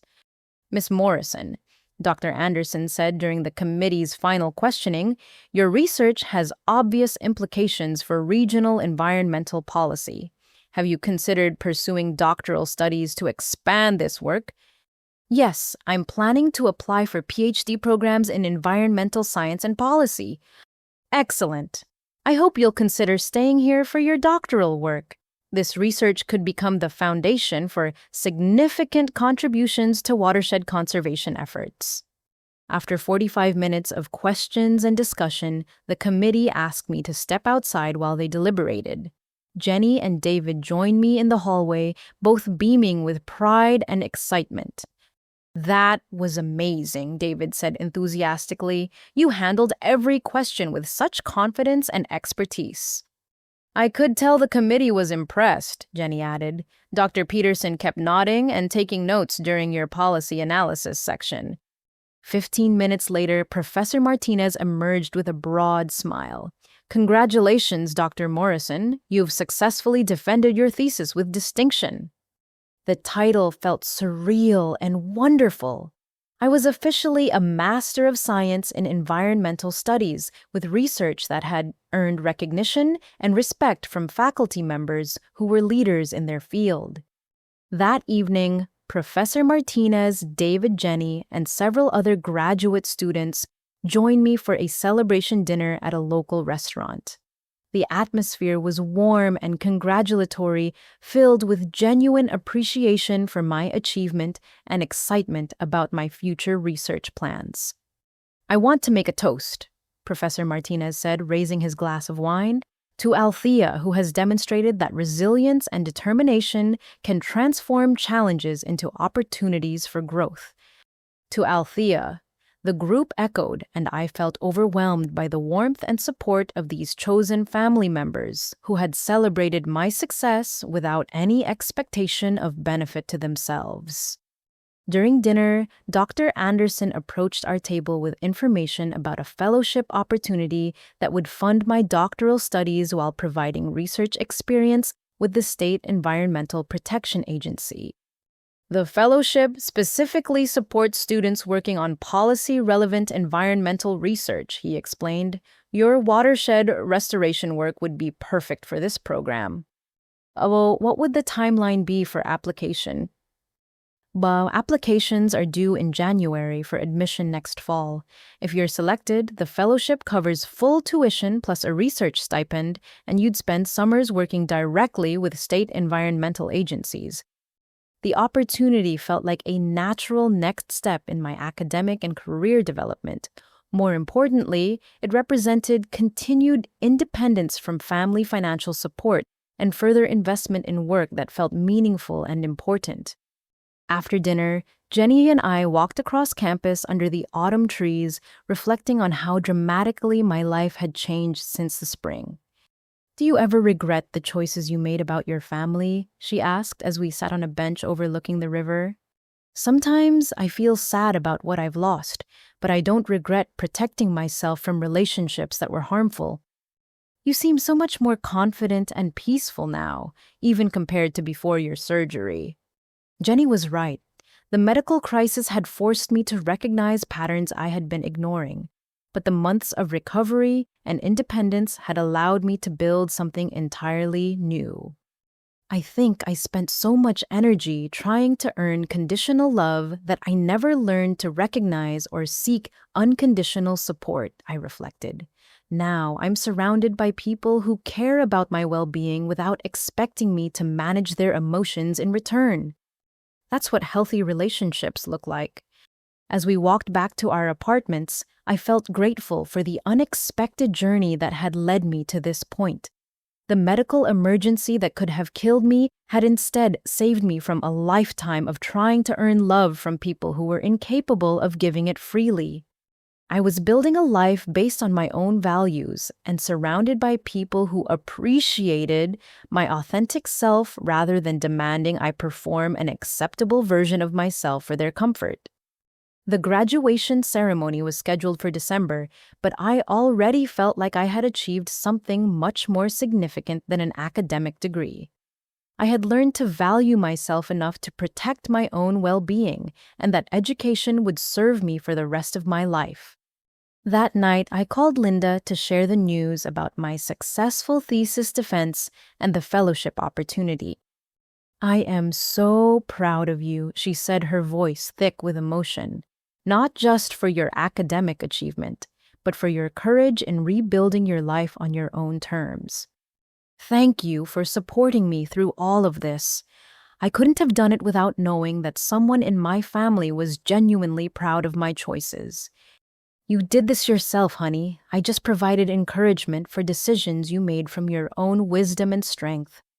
As I prepared for bed that night, I realized that I was no longer the person who had collapsed during her thesis defense 6 months earlier. That person had been desperate for family approval and terrified of disappointing people who withheld their love as a control mechanism. This new version of myself was confident, independent, and surrounded by people who offered support without conditions or expectations. I was finally living my own life rather than performing a role designed to earn conditional acceptance. The silence from my parents no longer felt like rejection. It felt like freedom to become who I was meant to be. Winter quarter brought new opportunities and increased responsibilities in my research work. The fellowship application Dr. Anderson had mentioned required extensive documentation of my research experience and academic achievements, along with a detailed proposal for doctoral-level watershed conservation studies. Professor Martinez had agreed to serve as my primary recommender, and we spent several weeks refining my research proposal to highlight both the scientific merit and policy relevance of my work. The application process felt like a natural extension of the confidence and independence I had been building over the past year. "Your research proposal demonstrates remarkable maturity and vision," Professor Martinez observed as we reviewed the final draft. "You've identified a research question that could genuinely impact environmental policy while advancing scientific understanding. The work feels personally meaningful in ways that my undergraduate studies never did." That's the difference between pursuing someone else's expectations and following your own intellectual curiosity and passion. David had become both a trusted research collaborator and a close personal friend. We often worked late in the environmental science building analyzing data and discussing our respective projects. His steady presence and intellectual partnership provided a kind of supportive relationship I had never experienced before. "Have you heard anything about the fellowship timeline?" he asked one evening as we reviewed water quality measurements from our latest field sites. "Dr. Anderson thinks notifications will come out in early March. The waiting is making me more nervous than I expected." "You're going to get it. Your research is exactly what they're looking for, and your academic record speaks for itself." David looked up from his laptop, his expression becoming more personal. "I hope this isn't presumptuous, but I'd love to take you to dinner this weekend, not as research partners, but as a proper date." I felt a warm flutter of excitement at his invitation. Our friendship had been growing steadily deeper, but I hadn't been sure if he was interested in something more romantic. "I'd like that very much." "Great. There's a new farm-to-table place downtown that specializes in sustainable cuisine." It seemed appropriate for two environmental science students. Our first official date exceeded my expectations in every way. David was thoughtful, funny, and genuinely interested in my perspectives on everything from climate policy to favorite books. The conversation flowed naturally, and I found myself laughing more than I had in months. "I should probably mention something about my family situation," I said over dessert, feeling obligated to address the elephant in the room. "You mean the fact that you've set boundaries with people who treated you poorly that doesn't require explanation or apology?" His matter-of-fact acceptance of my choices felt refreshing and validating. Some people find it difficult to understand. Some people haven't experienced toxic family dynamics, those of us who have recognized strength when we see it. David reached across the table to take my hand. "I grew up with an alcoholic father who used emotional manipulation and financial threats to control our family. I understand what it takes to break those patterns. When did you realize you needed to set boundaries?" "During my junior year of college, when he showed up drunk to my research presentation and made a scene about how my academic success was making him look bad as a father. I realized that no amount of achievement would ever be enough to earn his approval." David's understanding of family dysfunction and the courage required to establish independence made our connection feel even more meaningful. We were both building lives based on our own values, rather than trying to meet impossible standards set by people who were incapable of providing healthy love. In February, my research caught the attention of Dr. Maria Santos from the Federal Environmental Protection Agency's Pacific Northwest Regional Office. She contacted Professor Martinez about potential collaboration opportunities, particularly regarding policy applications of my watershed restoration findings. Dr. Santos is one of the most respected environmental policy experts on the West Coast. Professor Martinez explained when he forwarded her email, "She's specifically interested in your work on salmon habitat restoration and its implications for federal conservation programs." The phone call with Dr. Santos exceeded my expectations. She was warm, intellectually curious, and clearly knowledgeable about the cutting-edge research in our field. More importantly, she seemed genuinely interested in my perspective and ideas, rather than simply looking for a junior researcher to implement her existing projects. "Your research methodology is exactly what we need for a new initiative focused on ecosystem-based watershed management," she explained. "We're looking for someone who can bridge scientific research with policy development." That sounds like incredible experience. The position would be based in our Portland office, working directly with regional conservation programs. It's a 2-year appointment that could lead to permanent federal employment or provide excellent experience for continued academic work. Dr. Santos paused, and I could hear papers rustling in the background. The salary would be significantly higher than typical postgraduate academic positions, and the work would involve direct policy influence at the federal level. The opportunity felt like a perfect next step combining my environmental science background with policy work that could create real-world impact. More importantly, Portland would place me near Aunt Linda while providing complete independence from my family's ongoing drama. When would you need a decision? We're planning to make an offer next month contingent on your completion of your current academic commitments. Would you be interested in visiting Portland to tour our facilities and meet the team? I scheduled the Portland visit for the following week, feeling excited about the possibility of beginning my professional career with meaningful work in a city I had grown to love during my visits with Linda. The fellowship notification arrived 3 days before my Portland trip. Dr. Anderson called me into his office with an expression that kept me guessing until he broke into a broad smile. Congratulations, you've been selected for the Environmental Policy Fellowship with full funding for 4 years of doctoral study.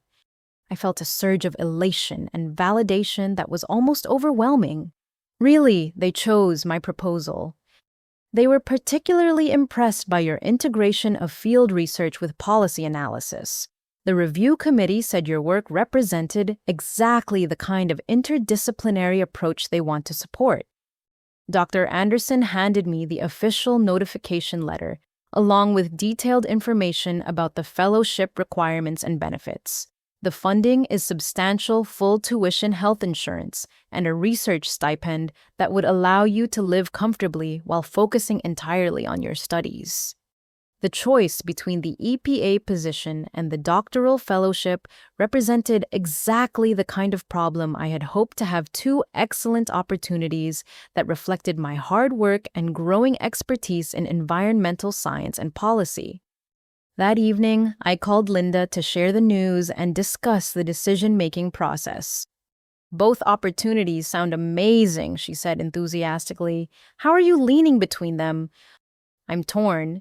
The EPA position offers immediate professional experience and financial independence, but the fellowship would provide deeper research training and academic credentials. What does your gut tell you? That I'm incredibly fortunate to have options that reflect my interests and abilities. 6 months ago, I was completely dependent on my parents and had no clear direction for my future. Linda chuckled. That's certainly a different perspective than wondering which choice is objectively better. I guess I'm realizing that both paths could lead to fulfilling careers. The decision is more about what kind of experience I want next, rather than what I should do to meet other people's expectations. That's exactly the right way to approach major life decisions. You've learned to trust your own judgment and prioritize your own goals. The Portland visit confirmed my positive impression of Dr. Santos and her team. The EPA regional office was housed in a modern building with stunning views of Mount Hood, and the research facilities were state-of-the-art. More importantly, the staff seemed genuinely collaborative and intellectually engaged with their work.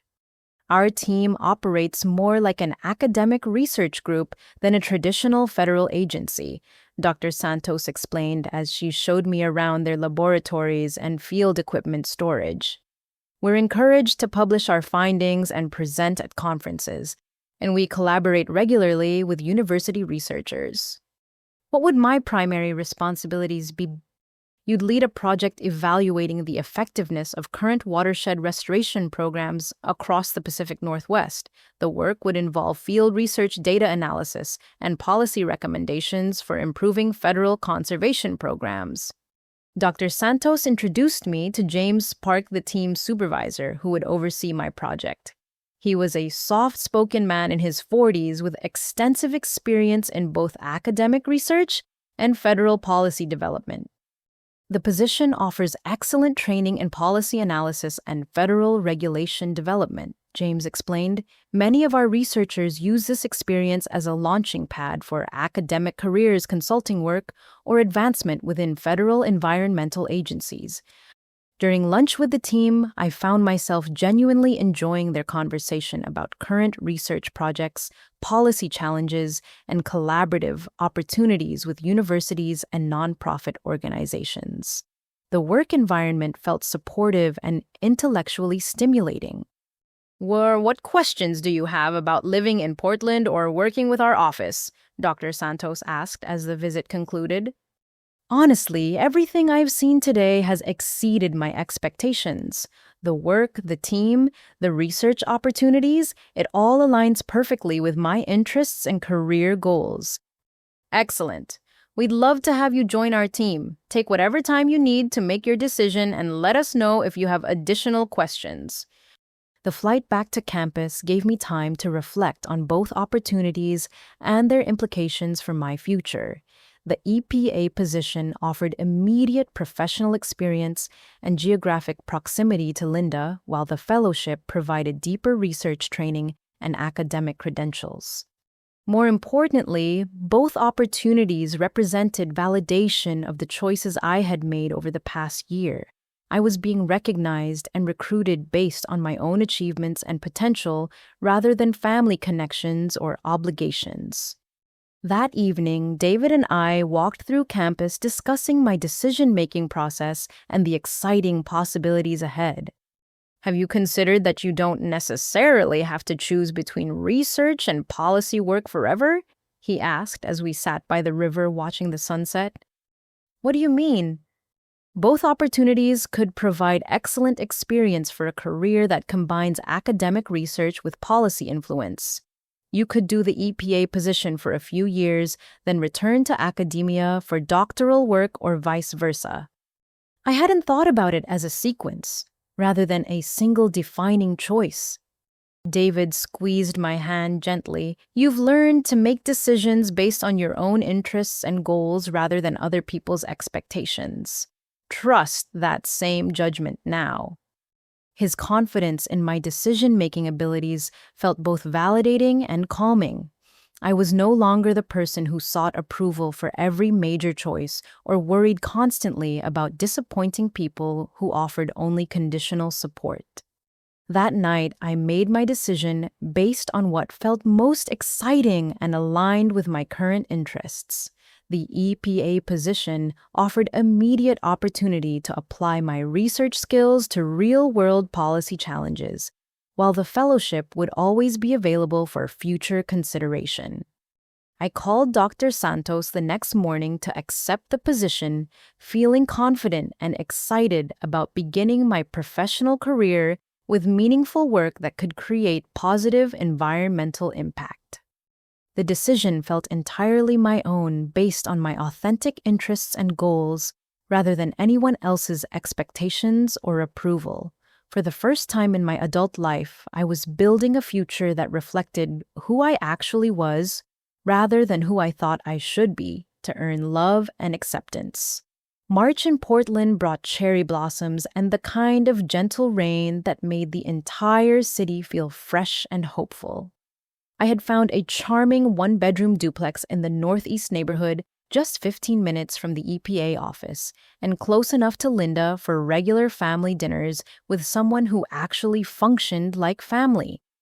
The moving process had been surprisingly smooth, partly because I owned very few possessions after years of student living, and partly because I was moving towards something I genuinely wanted, rather than away from something I was trying to escape. David had driven up from campus to help with the move, and we spent the weekend exploring Portland's neighborhoods, hiking trails and farmers markets. Our relationship had deepened steadily over the past few months, built on mutual respect and shared values rather than convenience or family expectations.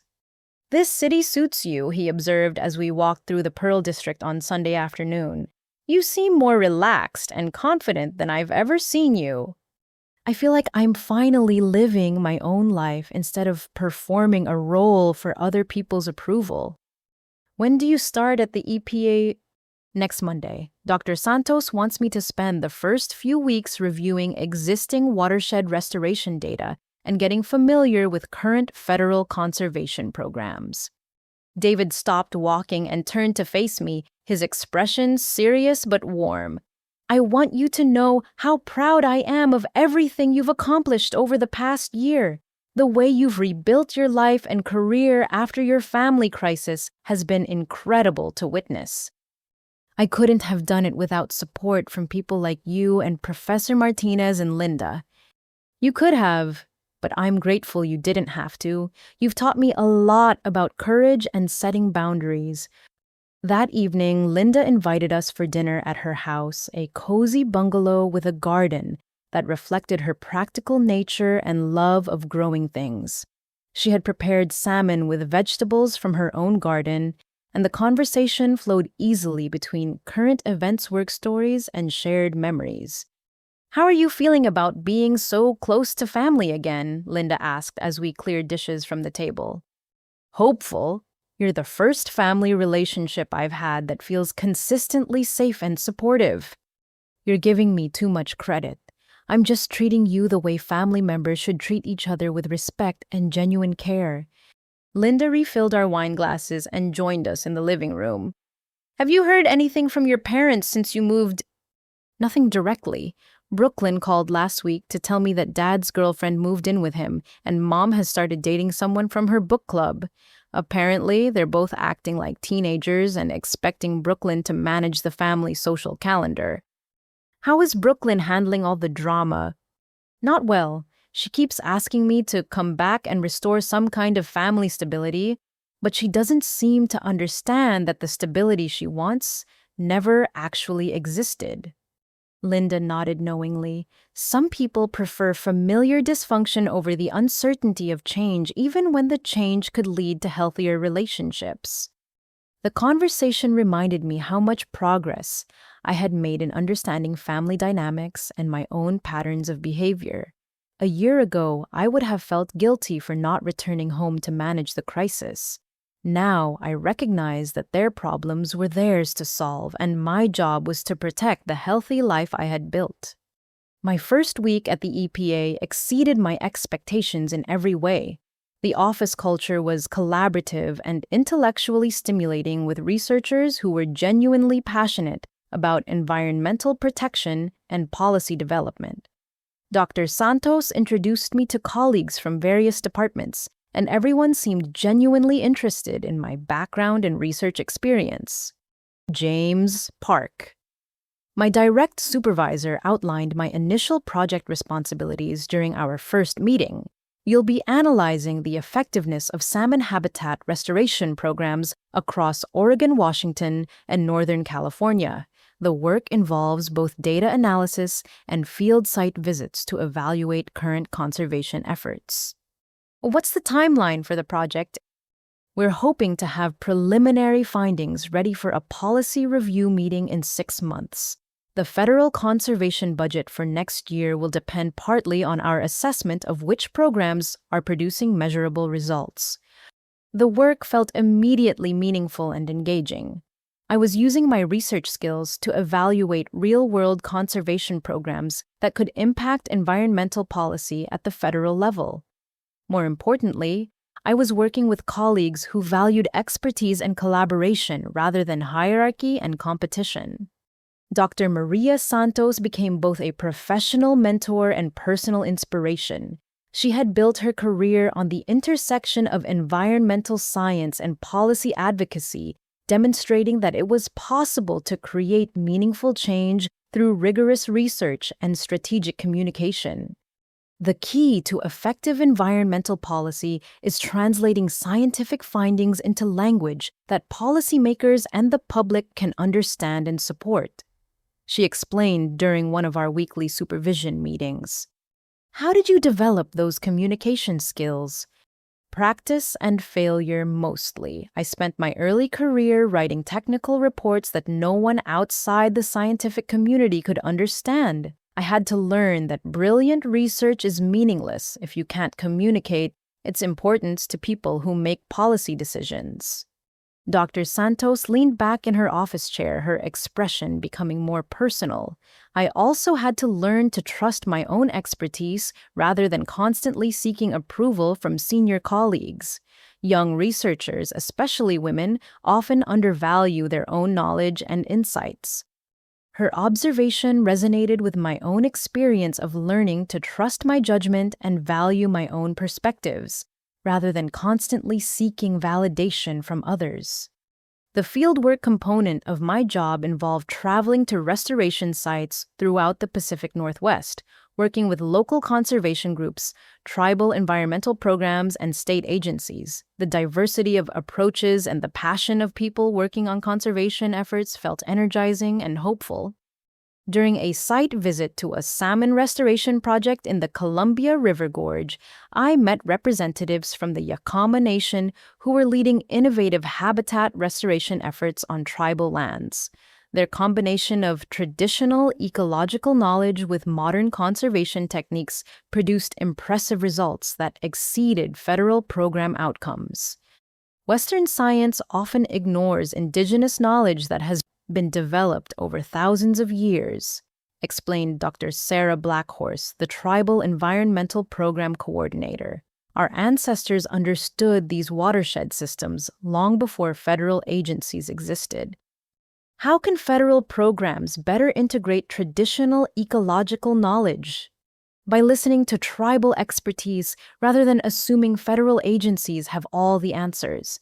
Our restoration methods work because they're based on long-term observation of natural systems rather than short-term political objectives. The conversation challenged me to think more broadly about environmental science and policy development. My research began incorporating tribal program outcomes and traditional restoration methods, adding depth and perspective that strengthened my analysis significantly. 3 weeks into my new position, I was surprised to discover Brooklyn living in the duplex next door to mine. I came home from work to find her unloading boxes from a moving truck, looking frazzled and exhausted. "Althea, oh my God, what are the chances?" she exclaimed when she saw me approaching my front door. "Or Brooklyn, what are you doing in Portland?" "I moved here last weekend. I couldn't handle being in the middle of mom and dad's drama anymore. The constant phone calls, the demands to choose sides, the emotional manipulation. I finally understood what you meant about needing space."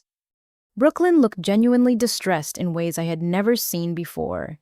Her usual polished appearance was replaced by casual clothes and no makeup, and her voice carried a vulnerability that seemed completely authentic. "How did you end up next door to me?" "Pure coincidence. I found this place through a rental website and had no idea you lived here until I saw your car in the driveway." I helped her carry boxes inside while she explained her decision to leave home and seek independence. The story sounded familiar: increased demands for emotional caretaking, threats, and manipulation when she tried to set boundaries, and gradual recognition that their parents' love was conditional on compliance with their expectations. "Oh, I never understood what you were talking about when you said they were manipulative," Brooklyn admitted as we sat on her living room floor surrounded by moving boxes. "I thought you were being oversensitive or holding grudges." "What changed your mind?" "When Dad started dating, Lisa Mom expected me to spy on them and report back about their relationship. When I refused, she accused me of betraying her and threatened to cut off contact if I didn't choose her side over his." Brooklyn's voice became emotional as she continued. "Then Dad demanded that I refuse to speak to Mom unless she agreed to give him full ownership of the house. They were both using me as a weapon against each other." That must have been incredibly painful to recognize. It was devastating. I realized they don't actually love me as a person. They love what I can do for them emotionally and socially. When I stopped being useful, they both turned mean and manipulative. Brooklyn looked directly at me for the first time since I had arrived. "I owe you a huge apology. You tried to tell me about these patterns for years, and I dismissed your concerns because acknowledging them would have required me to question everything I believed about our family." "I appreciate that apology. It means a lot to hear you say that. I also need to apologize for not supporting you during your medical crisis. I was so focused on the gala and maintaining Mom and Dad's approval that I couldn't see how seriously you needed help." Brooklyn started crying, the kind of deep, exhausted tears that come from finally acknowledging painful truths. "You could have died, and I was worried about family photos and social media posts. I'm ashamed of how selfish and shallow I was." I moved closer and put my arm around her, feeling genuine compassion for her belated recognition of our family's dysfunction. You were operating from the same patterns I had learned, prioritizing their approval over everything else, including our own well-being and authentic relationships. How did you find the courage to break away from it all? I almost died, and they chose a social event over my survival. That level of clarity is hard to ignore even when you've been making excuses for people your whole life. Brooklyn leaned into my embrace, and for the first time since childhood, I felt like we were connecting as sisters, rather than competitors for parental approval. Can we try to build a real relationship now? She asked quietly. Not based on managing mom and dad's emotions or performing for their approval, but just as ourselves. I'd like that very much. I don't even know who I am when I'm not trying to be the perfect daughter. I'm gonna need time to figure out my own interests and values. That's exactly the right place to start. Brooklyn had taken a job with a nonprofit organization that supported families affected by childhood cancer work that felt personally meaningful after her experience with the Gala fundraising. She was also starting therapy to process the family trauma and develop healthy relationship skills. Over the following weeks, we began building a sisterly friendship based on mutual respect and genuine care rather than competition and performance. We discovered shared interests in hiking, environmental issues, and social justice that had been suppressed during our years of focusing entirely on parental approval. I can't believe we're both living in Portland, working for organizations that actually make a positive difference in the world, Brooklyn said during one of our evening walks through the neighborhood. And we're both financially independent from people who used money as a control mechanism. Do you think mom and dad will ever understand what they lost by treating us the way they did? I considered the question carefully before responding. I think they're too invested in their own narrative to acknowledge the damage they caused. But that's their loss, not ours. Brooklyn nodded sadly. I keep waiting to feel guilty about cutting contact, but mostly I just feel relieved and peaceful. That's because you're finally living authentically instead of performing a role designed to earn conditional love. The conversation reminded me how much healing and growth I had experienced over the past year. Moving to Portland and beginning my EPA work felt like the culmination of that journey, rather than the beginning of it. I had learned to trust my own judgment, value my own needs, and invest my time and energy in relationships that were mutually supportive and respectful. Most importantly, I had discovered what it felt like to be valued for who I was, rather than what I could provide for other people. The life I was building in Portland felt both challenging and sustainable, both independent and connected to people who genuinely cared about my well-being. For the first time in my adult life, I was living my own story rather than trying to earn a supporting role in someone else's drama. 2 years of life in Portland had brought stability and growth that I couldn't have imagined during my medical crisis. My work at the EPA had evolved into leading a regional team focused on integrated watershed management, and my research was influencing federal conservation policy in measurable ways. Dr. Santos had become both a professional mentor and personal friend, and my relationship with David had deepened into genuine partnership built on mutual respect and shared values. Brooklyn and I had developed the sisterly relationship we had never been able to have while competing for parental approval. She was thriving in her work with childhood cancer families and had started dating a pediatric nurse who shared her commitment to helping others. We often spent weekends hiking in the Cascade Mountains or exploring Portland's vibrant food and cultural scene. Linda remained a consistent source of family support, hosting regular dinners where Brooklyn and I could experience what healthy family relationships actually looked like. Her house had become our haven for holidays and celebrations, free from the drama and manipulation that had characterized our childhood family gatherings.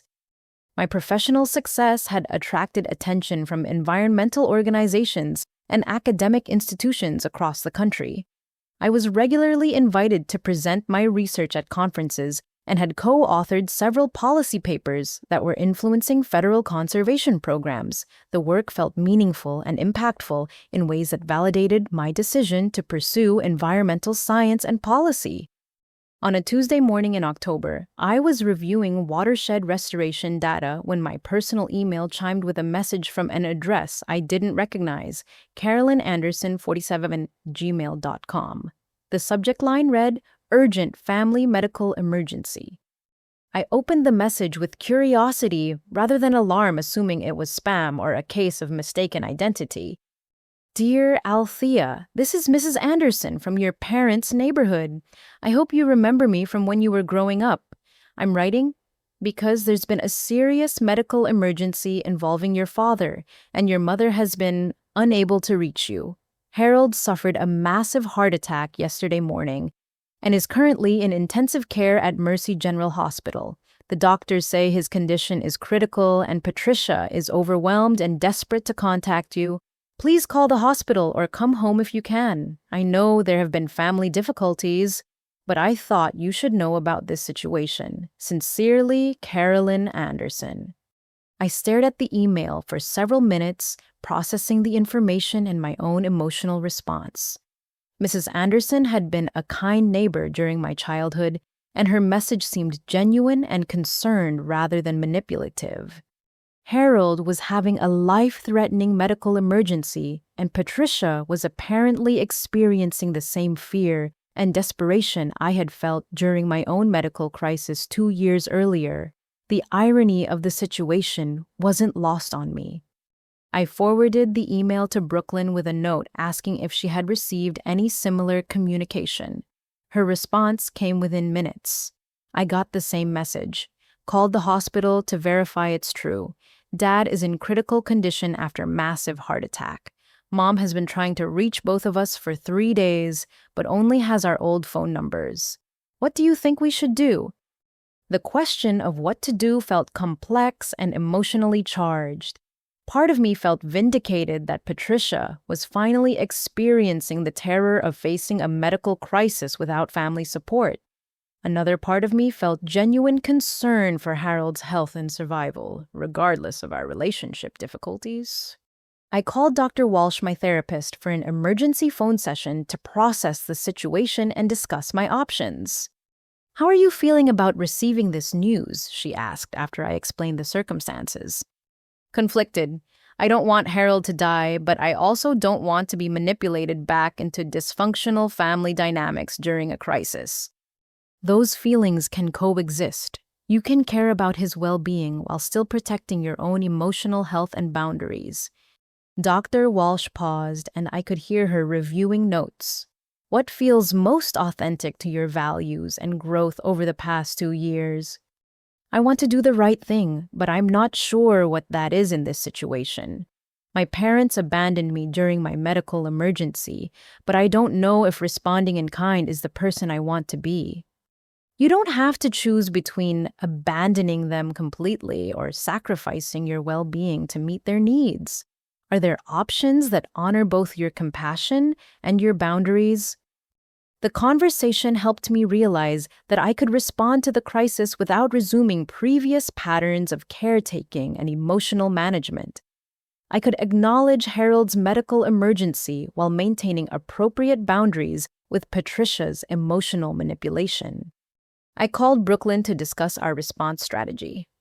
"I think we should ask Linda to be our communication bridge," Brooklyn suggested. "She could contact the hospital, directly get factual medical information, and provide any family history they need without either of us having to interact directly with Mom." That seems like a reasonable approach. We can stay informed about Dad's condition without getting pulled back into emotional drama. I'm also thinking we could ask Mrs. Anderson to let Mom know that we're aware of the situation and that family medical information will be provided through Linda if needed. Brooklyn's suggestion demonstrated how much she had grown in understanding healthy boundaries and communication strategies. 2 years earlier, she would have rushed home immediately and resumed her previous role of managing everyone's emotions. That evening, I called Linda to explain the situation and ask if she would be willing to serve as our family liaison. Of course I can help, she said immediately. I'll call the hospital tonight to get current information about Harold's condition and medical needs. We appreciate you doing this. It allows us to stay informed without getting pulled back into dysfunctional patterns. That's exactly the right approach. You can show care and concern for Harold's well-being without sacrificing your own emotional health or enabling Patricia's manipulation. Linda called back an hour later with an update.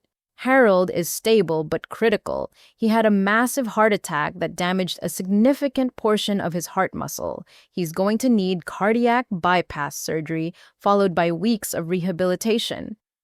How is Mom handling it? According to the nursing staff, she's been at the hospital around the clock, but seems overwhelmed by the medical complexity and insurance paperwork. The social worker mentioned that she's been asking for family support with medical decision-making. What kind of medical decision-making? Apparently, Harold needs family medical history information for surgical planning, and Patricia doesn't have details about his side of the family. The hospital also wants to update emergency contact information and medical power of attorney documentation. Linda paused before continuing. I told the hospital social worker that Harold's daughters live out of state, but are willing to provide necessary family medical information through me as an intermediary. Did you mention that we have limited contact with our parents? I said there had been family difficulties, but that medical emergencies supersede personal conflicts when it comes to providing necessary information for patient care. Her diplomatic approach impressed me. She was facilitating appropriate medical support without compromising our boundaries or exposing us to manipulation. Over the following days, Linda provided regular updates about Harold's condition and surgical planning. The cardiac bypass surgery was scheduled for the weekend, and his prognosis was guardedly optimistic if the procedure went well. Brooklyn and I met for dinner on Friday to discuss how we were processing the situation emotionally. I keep feeling guilty for not rushing home to help, she admitted over salad. But I also remember how Mom refused to visit you during your surgery, and that helps me maintain perspective.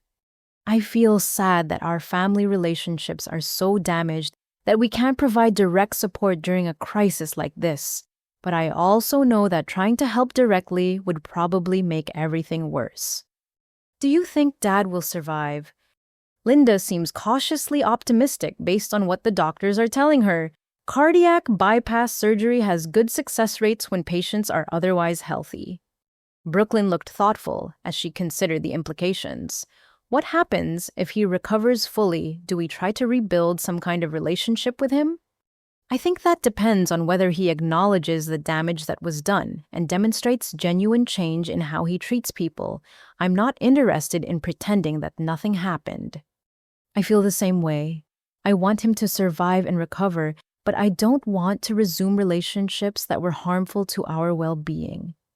The conversation reminded me how much growth Brooklyn and I had both experienced in our understanding of healthy relationships and appropriate boundaries. We were able to feel genuine concern for Harold's health while protecting ourselves from manipulation and emotional abuse.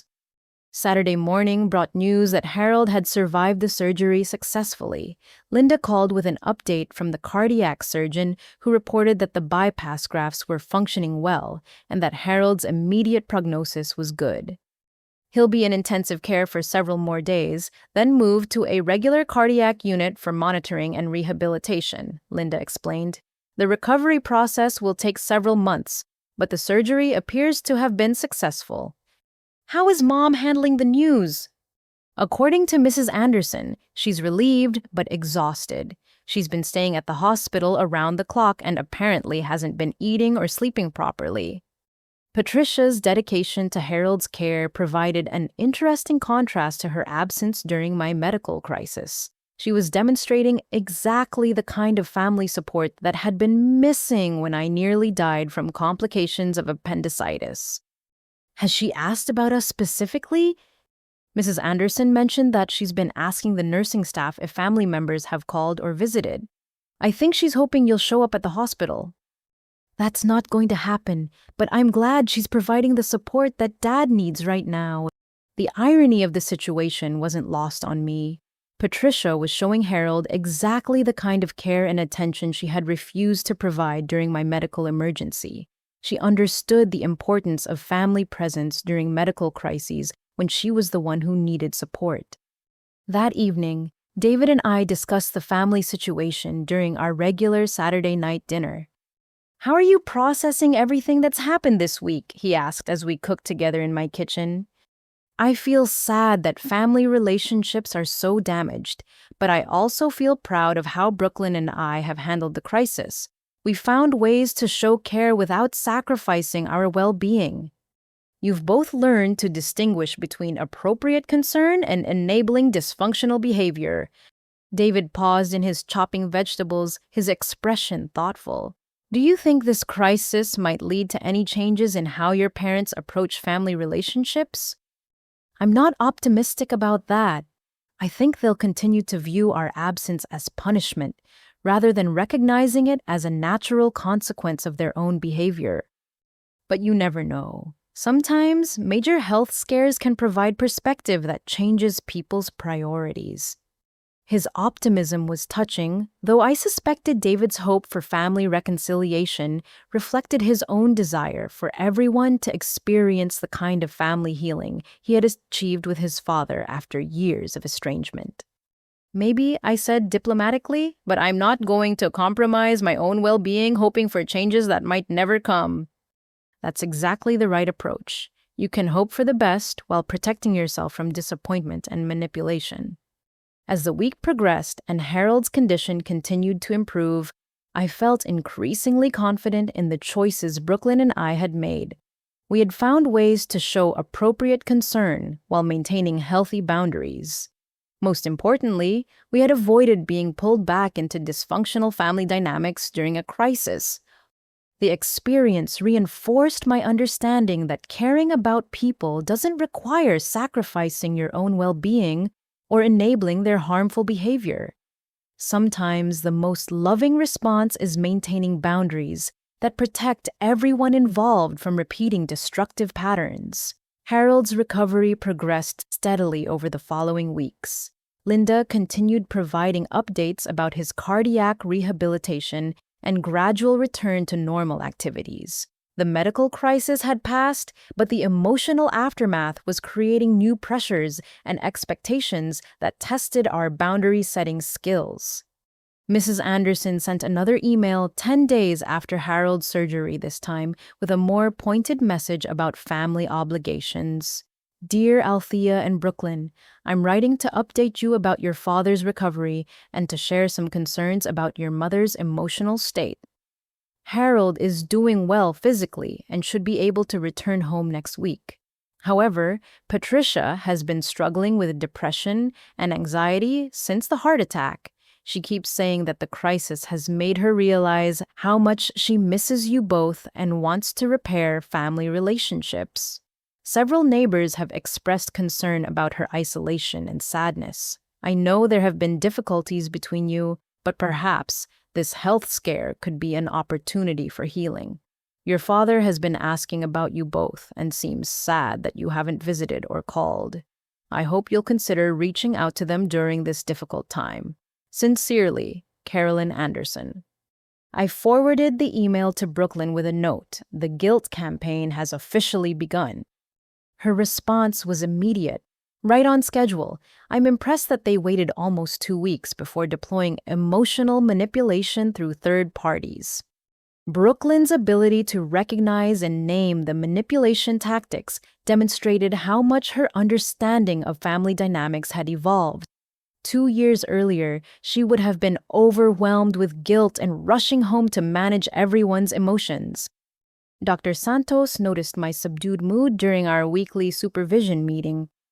"Everything all right? You seem distracted today." Family medical crisis that's creating pressure for reconciliation with people who have demonstrated they aren't safe or supportive. Dr. Santos nodded knowingly. I went through something similar with my own family several years ago. My father had a stroke, and suddenly everyone expected me to forget years of emotional abuse because he was sick. How did you handle it? I provided appropriate medical support through other family members, but I didn't resume direct contact or pretend that his illness erased the damage he had caused. Being sick doesn't automatically make someone a safe person to have a relationship with. Her matter-of-fact perspective was both validating and helpful. Did people understand your position? Some did, some didn't. But I learned that other people's opinions about my family relationships are irrelevant if they don't understand the full context of what I experienced. Dr. Santos leaned forward, her expression becoming more personal. The most important thing I learned is that forgiveness doesn't require reconciliation. I could release anger and resentment for my own well-being without exposing myself to ongoing harm. That distinction makes sense to me intellectually, but it's hard to maintain emotionally when people are pressuring you to forgive and forget. People who push for premature reconciliation usually haven't experienced serious family trauma themselves. They mean well, but their advice comes from a place of privilege and inexperience. That evening, Brooklyn and I met for our weekly dinner to discuss how we were handling the increased pressure for family reconciliation. I've gotten 3 calls this week from family friends asking if I'm planning to visit Dad during his recovery, Brooklyn reported. They all seem to think I'm being unreasonably stubborn or holding grudges. What have you been telling them? That I'm glad Dad is recovering and that we're staying informed about his progress through other family members. Most people seem confused by that response. Brooklyn paused to sip her wine, her expression thoughtful. I think people who grew up in functional families have trouble understanding that sometimes family contact is genuinely harmful rather than just inconvenient or awkward. Dr. Santos made a similar point today. People who haven't experienced family trauma tend to assume that reconciliation is always possible and desirable.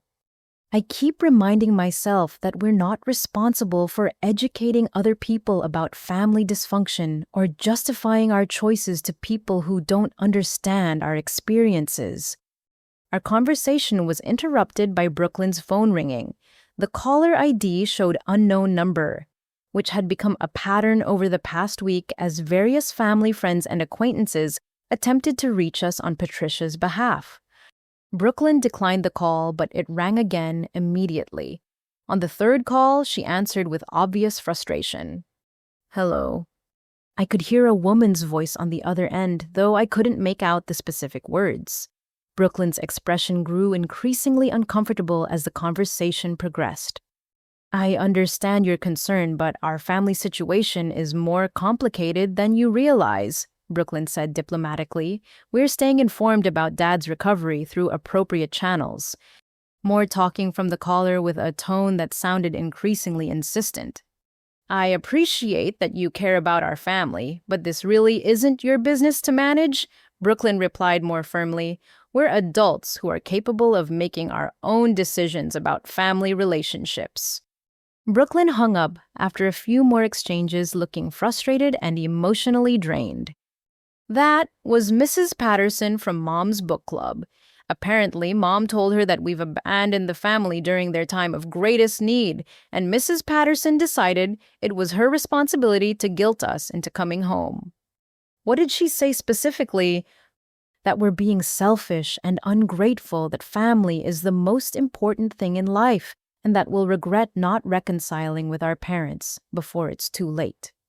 I felt a familiar surge of anger at the manipulation tactics. Did you explain anything about our history with them? I started to, but then I realized I don't owe her an explanation. She doesn't know anything about our family dynamics beyond Mom's version of events, and I'm not responsible for educating her about emotional abuse and boundary setting. Brooklyn's response demonstrated remarkable growth in her ability to maintain boundaries under pressure.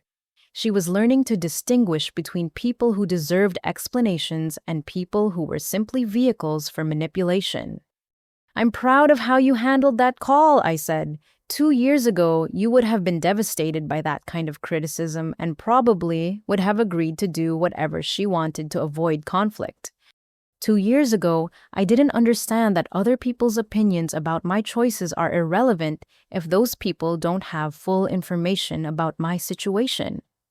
The following week brought a development that surprised us both. Professor Martinez called me at work with unexpected news. I thought you should know that your mother contacted the university yesterday, asking for current contact information for you, he explained. She told my administrative assistant that there was a family medical emergency and she needed to reach you urgently. What did you tell her? I explained that university policy prohibits sharing student contact information with anyone, including family members, without the student's explicit consent. I asked if you had given permission for us to share your information. And when the assistant confirmed you hadn't, I told your mother she would need to find other ways to contact you. Professor Martinez paused, and I could hear him moving papers around his office. She became quite agitated and insisted that you were her daughter, and she had every right to your contact information. She mentioned something about you having mental health issues that were preventing you from making good decisions. She said I have mental health issues. She claimed that you had experienced some kind of breakdown after a medical procedure and that your judgment about family relationships couldn't be trusted. She asked me to contact you directly to encourage you to reconnect with your family. I felt a familiar surge of outrage at Patricia's manipulation tactics.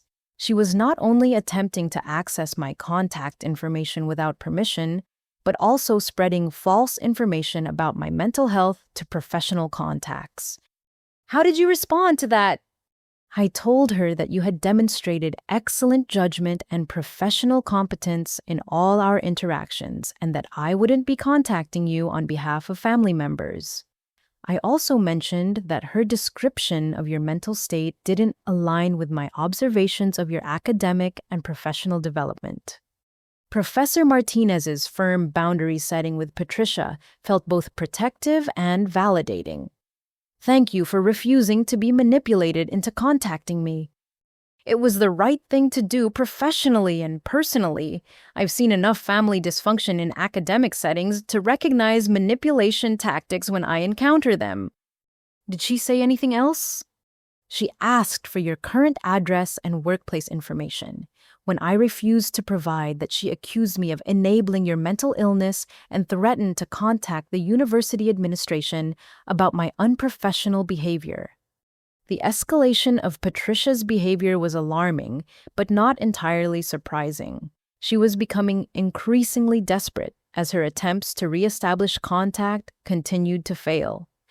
I should probably warn Dr. Santos that she might receive similar contact attempts. That would be wise. I'll also document this incident in case your mother continues trying to access your information through university channels. That evening, I called David to process the conversation and discuss security precautions. She's really escalating her efforts to find you, he observed after I explained the situation. Have you considered that she might eventually show up at your workplace or apartment? Brooklyn and I have discussed that possibility. We've both asked our building managers to not provide any information about our residents to family members. What about your workplace? Does EPA security know about potential family harassment? I should probably brief Dr. Santos and building security about the situation. Mom seems to be getting more desperate and intrusive as time goes on. David was quiet for a moment, and I could tell he was processing the implications of Patricia's behavior.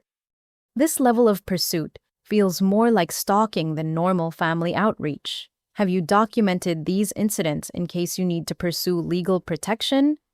Linda has been keeping records of the various contact attempts and third-party manipulation. We thought it might be useful evidence if things escalated further. That's smart planning.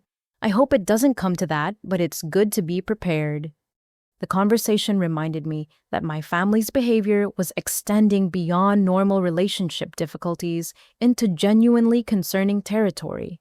Patricia's attempts to access my personal information through professional channels and her false claims about my mental health suggested a level of desperation that could lead to more invasive behavior. I realized that the silence I had maintained wasn't just protecting my emotional well-being. It was protecting my physical safety and professional reputation from people who were willing to use manipulation and deception to get what they wanted. The peace I had built in Portland felt worth protecting at all costs. Spring in Portland brought cherry blossoms and the kind of renewal that made the entire city feel hopeful and energetic. My work at the EPA had evolved into leading a multi-state watershed restoration initiative, and I was scheduled to present our findings at the National Environmental Policy Conference in June. Dr. Santos had recommended me for promotion to Senior Policy Analyst recognition that validated both my technical expertise and leadership capabilities. Brooklyn's work with childhood cancer families had expanded into program management, and she had been accepted to graduate school for nonprofit administration. Our sisterly relationship continued to deepen, built on mutual respect and shared understanding of family trauma recovery. We had created our own traditions and celebrations, often including Linda and David in holiday gatherings that felt genuinely warm and supportive. My relationship with David had grown into the kind of partnership I had never imagined possible during my years of seeking approval from people who offered only conditional love. He had accepted a position with the Oregon Department of Environmental Quality, allowing him to move to Portland permanently. We had begun discussing long-term plans that felt both exciting and sustainable. On a Tuesday morning in May, I was reviewing environmental impact data when the EPA building receptionist called my direct line. "Dr. Morrison, there's a woman in the lobby claiming to be your mother. She's asking to see you and seems quite upset. Should I call security?" My heart rate immediately accelerated as I processed this information. Patricia had somehow located my workplace and traveled to Portland without warning. The confrontation I had been hoping to avoid was apparently inevitable. Is she causing a disturbance? She's crying and talking loudly about family emergencies and ungrateful daughters. Other visitors are starting to stare, and I'm concerned about the disruption. Please call security and ask them to escort her from the building. I'll be down in a few minutes to handle the situation. I immediately called Dr. Santos to brief her on the developing situation. Your mother is here at EPA? Dr. Santos sounded both concerned and incredulous. How did she get your workplace information? I have no idea. I've been very careful about protecting my contact information. I'm coming down to the lobby with you. This situation requires official documentation for building security purposes. Dr. Santos and I arrived in the main lobby to find Patricia surrounded by 3 security guards while she gestured dramatically and spoke loudly about family obligations and professional ethics. She looked older and more fragile than I remembered, but her voice carried the same manipulative tone I had learned to recognize and dread. "Althea," she exclaimed when she saw me attempting to push past the security guards. "Thank God you're here. I need to talk to you about your father's health and our family situation." "You need to leave this building immediately," I replied calmly. "This is my workplace, and you don't have permission to be here." "Permission? I'm your mother. I have every right to speak with my own daughter." Dr. Santos stepped forward with her official EPA identification. "Ma'am, I'm Dr. Santos, the regional director. You're disrupting a federal workplace and need to leave immediately." Patricia turned her attention to Dr. Santos with obvious desperation. "Dr. Santos, I'm so glad to meet you. I need your help understanding what's happened to my daughter. She's been refusing family contact since a minor medical procedure 2 years ago, and I'm concerned about her mental health." Dr. Morrison's mental health appears excellent based on her professional performance and leadership capabilities, Dr. Santos replied firmly. "Your daughter is a valued employee who has made significant contributions to environmental policy." But you don't understand the full situation. She's been influenced by people who are turning her against her family. She needs counseling and support to overcome these destructive patterns. I felt a surge of familiar anger at Patricia's attempts to undermine my credibility and autonomy, but I also recognized the desperation behind her behavior. She was trying every manipulation tactic she could think of to regain control over the situation. The only person who needs counseling is you, I said quietly. You abandoned your daughter during a life-threatening medical emergency, and now you're stalking her at her workplace because you don't like the consequences of your choices. Abandoned you. We sent flowers and called to check on your progress. We had important commitments that couldn't be canceled. Patricia's voice rose to a near shriek as she continued. You're punishing your entire family because we couldn't drop everything for routine surgery. Routine surgery.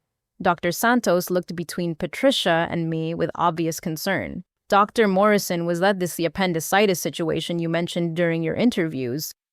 Yes. I nearly died from complications, and my parents chose to attend a social event rather than provide support during emergency surgery. Dr. Santos's expression shifted to something resembling disgust as she processed this information. Ma'am, I think you need to leave immediately and consider the impact of your behavior on your daughter's professional reputation. I'm not leaving until Althea agrees to come home and repair our family relationships. This has gone on long enough. The head security guard stepped forward with obvious authority. Ma'am, you're being asked to leave federal property. If you refuse, we'll need to contact federal law enforcement. This is ridiculous. I'm not a criminal. I'm a concerned mother trying to reach my mentally unstable daughter. At that moment, Brooklyn appeared in the lobby, having apparently driven to EPA after receiving my emergency text message. Her presence seemed to surprise Patricia, who hadn't expected to encounter both daughters simultaneously. Mom, you need to stop this behavior, Brooklyn said firmly. You're embarrassing yourself and creating problems for Althea at her job. Brooklyn, thank goodness you're here. Please help me convince your sister to stop this foolish rebellion and come home where she belongs. I'm not here to help you manipulate Althea. I'm here to support my sister and ask you to leave her alone. Patricia stared at Brooklyn with obvious shock. You too. They've turned both of my daughters against me. Nobody turned us against you. Your own behavior taught us that we need to protect ourselves from people who use love as a weapon and family relationships as opportunities for control. The security guards began moving toward the exit doors, clearly preparing to physically escort Patricia from the building if necessary. She seemed to realize that her manipulation tactics were failing completely. This isn't over, Patricia said, her voice taking on a threatening tone. I'll contact your supervisors and your university connections. I'll make sure everyone knows how you've abandoned your family during their time of greatest need. Feel free to contact anyone you want, Dr. Santos replied calmly. Dr. Morrison's professional reputation speaks for itself, and I'll be happy to provide documentation of this harassment if anyone asks about her character or judgment. James Park. My direct supervisor had appeared during the final exchange and was clearly documenting the incident for security purposes. Mrs. Morrison, you're no longer welcome on EPA property. Any future attempts to contact Dr. Morrison through federal facilities will result in law enforcement involvement. After Patricia was escorted from the building, Dr. Santos invited Brooklyn and me to her office to debrief the incident and discuss security measures. I'm sorry you had to witness that, I said, feeling embarrassed by the public nature of the confrontation. You have nothing to apologize for, Dr. Santos replied immediately. Your mother's behavior was completely inappropriate and concerning from both personal and professional perspectives. James pulled out an incident report form and began documenting details for building security files. We'll need to flag your name in our visitor system to prevent future unauthorized access attempts. How did she find my workplace information? I asked, still puzzled by Patricia's ability to locate the EPA office. We'll investigate that through our security department, James replied. Federal employee information is supposed to be protected, so there may have been a policy violation somewhere. Brooklyn looked exhausted and shaken by the confrontation. I can't believe she actually traveled to Portland and showed up at your workplace. The level of boundary violation is incredible. It demonstrates how desperate she's become to reestablish control over our lives, I replied. But it also shows that she's willing to escalate to genuinely harmful behavior. Dr. Santos leaned forward, her expression serious. I want you to know that this incident doesn't reflect on your professional standing in any way. Your mother's behavior actually reinforced my confidence in your judgment and boundary-setting skills. What do you mean? Anyone who has lived through that kind of family dysfunction and still maintained their emotional stability and professional competence has demonstrated remarkable resilience and strength. James nodded in agreement. The way you handled that confrontation showed excellent composure under pressure. Most people would have been completely rattled by a public family scene like that. The validation from my colleagues felt both supportive and healing. They had witnessed Patricia's manipulation tactics firsthand and recognized them as harmful rather than justified maternal concern. What happens next? Brooklyn asked. Do you think she'll try other ways to contact us or escalate her behavior further? I think we need to document this incident carefully and consider legal protection if her behavior continues, I replied. She's moved beyond emotional manipulation into workplace harassment. Dr. Santos pulled out her business card and wrote her personal cell number on the back. If she contacts EPA again or shows up at other professional venues, call me immediately. We take employee safety seriously, and federal workplace harassment has serious legal consequences. That evening, David, Brooklyn, and I met with Linda to process the day's events and discuss next steps for protecting ourselves from further harassment. Yes, she actually showed up at your workplace. Linda's voice was filled with outrage. That's not grief or desperation, that's stalking behavior. I keep thinking about how she told my colleagues that I have mental health issues, I said. She was actively trying to damage my professional reputation. That's character assassination, Linda replied firmly. She's moved beyond family manipulation into genuinely malicious behavior that could affect your career. Brooklyn had been quiet during most of our conversation, but she finally spoke up with obvious distress. I never imagined Mom would escalate to that level of boundary violation. Seeing her behavior today made me realize how much danger we were in when we lived under her control. What do you mean? David asked gently. The manipulation tactics we experienced as children, the emotional blackmail, the threats, the attempts to control our relationships and decisions, those weren't normal family conflicts. They were systematic, emotional abuse. Brooklyn started crying as she continued. If she's willing to stalk Althea at her federal workplace and try to damage her professional reputation, what would she have been willing to do to control us when we were financially dependent on her? Linda moved closer to comfort Brooklyn while David and I processed her observations. The workplace confrontation had provided perspective on Patricia's behavior that was both clarifying and disturbing. You're both safe now, Linda said gently. You've built independent lives and support systems that protect you from her manipulation and control. But what if she continues escalating? What if she shows up at our apartments or tries to interfere with our work in other ways? Then we'll pursue legal protection, I replied firmly. We have documentation of her harassment, and federal workplace stalking has serious legal consequences. Linda nodded in agreement. I'll contact a family law attorney tomorrow to discuss restraining order options. This behavior is beyond normal family conflict and requires legal intervention. That night, as I lay in bed reflecting on the day's events, I felt simultaneously exhausted and vindicated. Patricia's behavior had revealed the true nature of her desperation to maintain control over Brooklyn and me. She wasn't motivated by love or concern for our well-being. She was motivated by her inability to accept that we had established independence from her emotional manipulation. The workplace confrontation had also demonstrated how much growth and strength I had developed over the past 3 years. Instead of feeling guilty or doubting my choices, I had maintained clear boundaries and received support from colleagues who recognized Patricia's behavior as inappropriate and harmful. For the first time since receiving news of Harold's heart attack, I felt completely confident that maintaining distance from my parents was not only necessary for my well-being, but essential for my safety and professional success.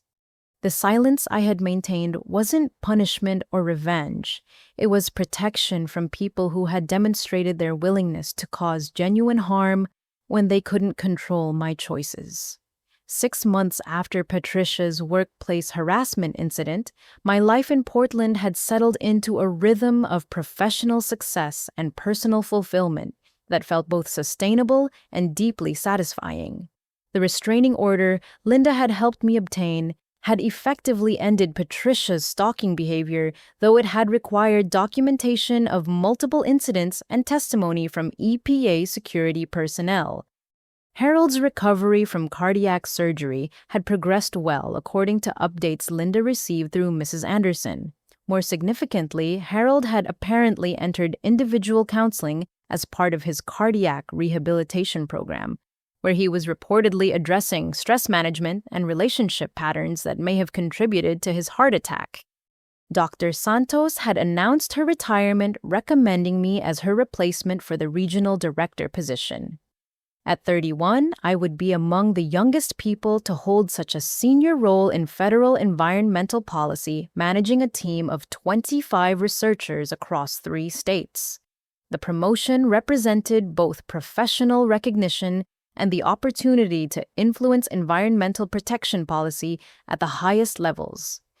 David and I had moved in together, purchasing a charming craftsman house in Southeast Portland, with a garden where we could grow our own vegetables and herbs. Our relationship had deepened into the kind of partnership where we supported each other's individual growth while building something meaningful together. He had proposed during a hiking trip in the Columbia River Gorge, and we were planning a small wedding ceremony in Linda's garden for the following spring. Brooklyn had completed her graduate degree and accepted in a position directing a statewide program supporting families affected by childhood cancer. Her work combined her natural empathy and organizational skills with the advocacy training she had developed through therapy and boundary-setting practice. She had also been dating Marcus, the pediatric nurse, for over a year, and their relationship demonstrated the same healthy dynamics she had learned to value in family connections.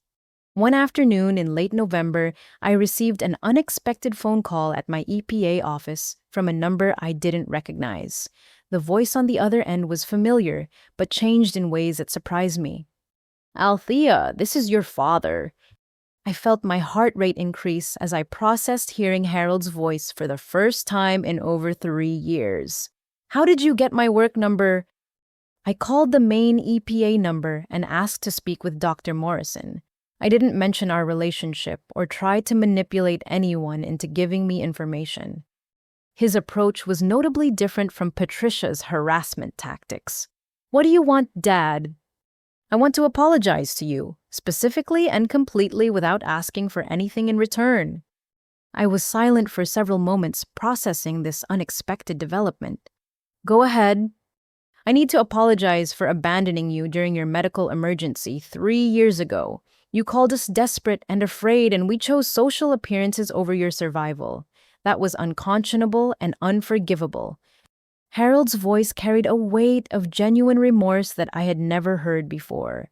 "I also need to apologize for threatening you financially when you chose independence, and for enabling your mother's harassment and manipulation tactics. What brought this on?" Nearly dying gave me perspective on what actually matters in life. But more importantly, the counseling I've been doing has helped me understand the damage I've caused through years of emotional neglect and manipulation. Harold paused, and I could hear him taking deep breaths. "I spent months in therapy learning about family trauma and healthy relationship patterns. I finally understand what we put you through not just during your medical crisis, but throughout your entire childhood. What do you mean? We use conditional love as a control mechanism. We taught you that affection and support were earned through compliance with our expectations rather than given freely based on genuine care. His insight surprised me. I had never expected Harold to develop that level of self-awareness about family dynamics. When you established boundaries to protect yourself, we escalated our manipulation tactics instead of examining our own behavior. That was cruel and destructive, especially towards someone we claim to love. Have you shared these insights with Mom? Harold's silence stretched long enough that I wondered if the call had been disconnected. Your mother and I are divorcing, not because of the heart attack or financial stress, but because I finally recognized that her treatment of you and Brooklyn was abusive, and I enabled it for decades.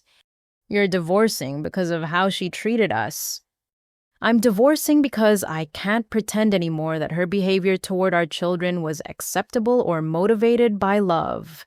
The counseling helped me understand that genuine love doesn't require manipulation threats or conditional approval. Harold's voice became more emotional as he continued. I realized that I've wasted years trying to manage Patricia's emotions and expectations instead of protecting and supporting my own daughters. I can't change the past, but I can stop enabling harmful behavior going forward. Where is Mom now? She's living with her sister in Arizona. She refused counseling and became increasingly angry when I started questioning our family patterns. She's convinced that you and Brooklyn have been brainwashed by outside influences rather than responding naturally to our harmful treatment. And you don't believe that anymore. I believe that you and Brooklyn made intelligent, healthy choices to protect yourselves from people who were causing emotional harm.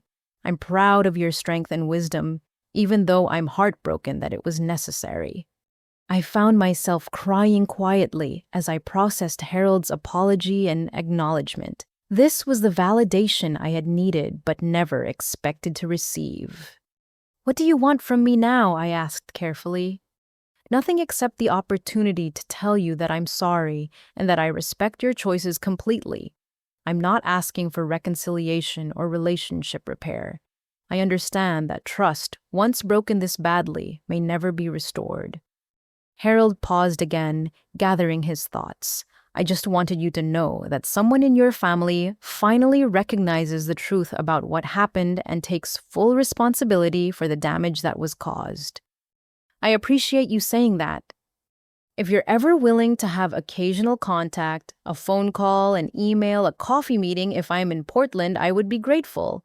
But I understand if that's not possible or desirable for you. I need time to think about what kind of relationship, if any, might be healthy going forward. Of course, take all the time you need. My contact information is the same, and I promise never to pressure you or manipulate you into more contact than you're comfortable with. Harold's voice became even more emotional as he concluded the call. Althea, I want you to know that I'm genuinely proud of the life you've built. Your environmental work, your educational achievements, your healthy relationships, everything you've accomplished is a testament to your character and resilience. Thank you for saying that. I love you, sweetheart. Not conditional love based on compliance with my expectations, but genuine love for who you are as a person. I'm sorry it took me so long to learn the difference. After hanging up, I sat in my office for nearly an hour processing the conversation and its implications. Harold had offered the kind of complete acknowledgement and genuine apology I had never thought possible. More importantly, he had demonstrated actual change in his understanding of family relationships and personal responsibility. That evening, I called Brooklyn to share Harold's apology and discuss our individual responses to his outreach.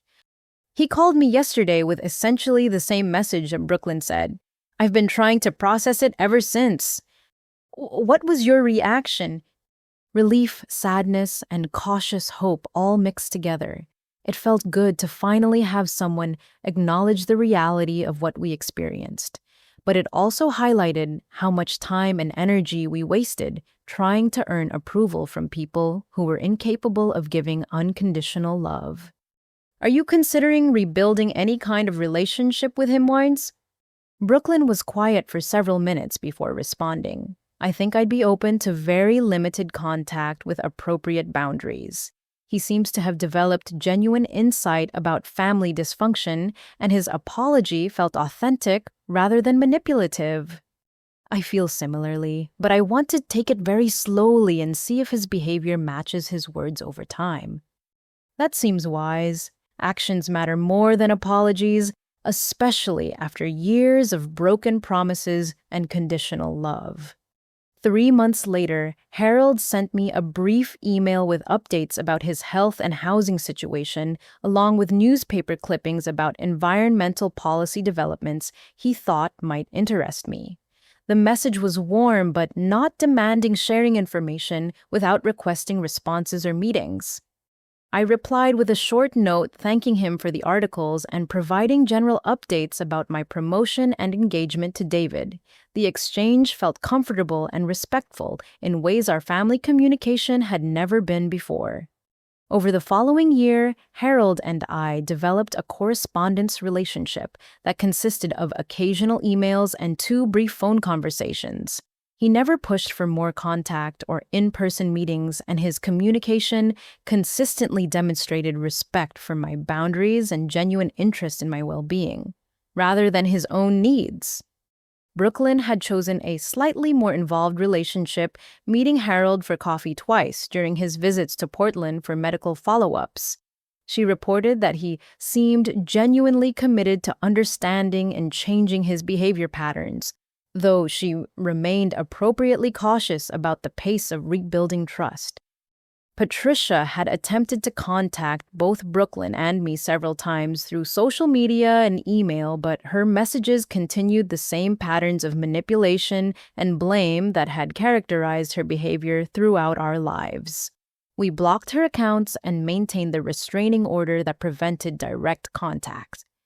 On a sunny Saturday morning in April, David and I were married in Linda's garden, surrounded by friends and colleagues who had become our chosen family. Professor Martinez officiated the ceremony. Brooklyn served as my maid of honor, and Harold attended as an invited guest, rather than someone demanding a traditional father of the bride role. "I'm grateful to be included in your celebration," Harold said during the reception, "but I understand that my presence here is a privilege you've chosen to grant, not a right I'm entitled to claim." His behavior throughout the wedding demonstrated the consistency of change he had maintained over the past year. He interacted warmly with other guests without monopolizing attention or creating drama, and he left early rather than overstaying his welcome. Dr. Walsh, my therapist, helped me process the complex emotions around Harold's presence at my wedding and our gradual relationship rebuilding. "How did it feel to have him there?" she asked during our session the following week. "Bittersweet. It felt good to have some family acknowledgement of this important milestone, but it also reminded me of all the years we lost to dysfunction and manipulation." "Whoa, what's different about your relationship with him now compared to before your medical crisis?" "The power dynamics are completely different. Before, I was desperately seeking his approval and trying to manage his emotions. Now, I'm offering limited relationship from a position of strength and independence."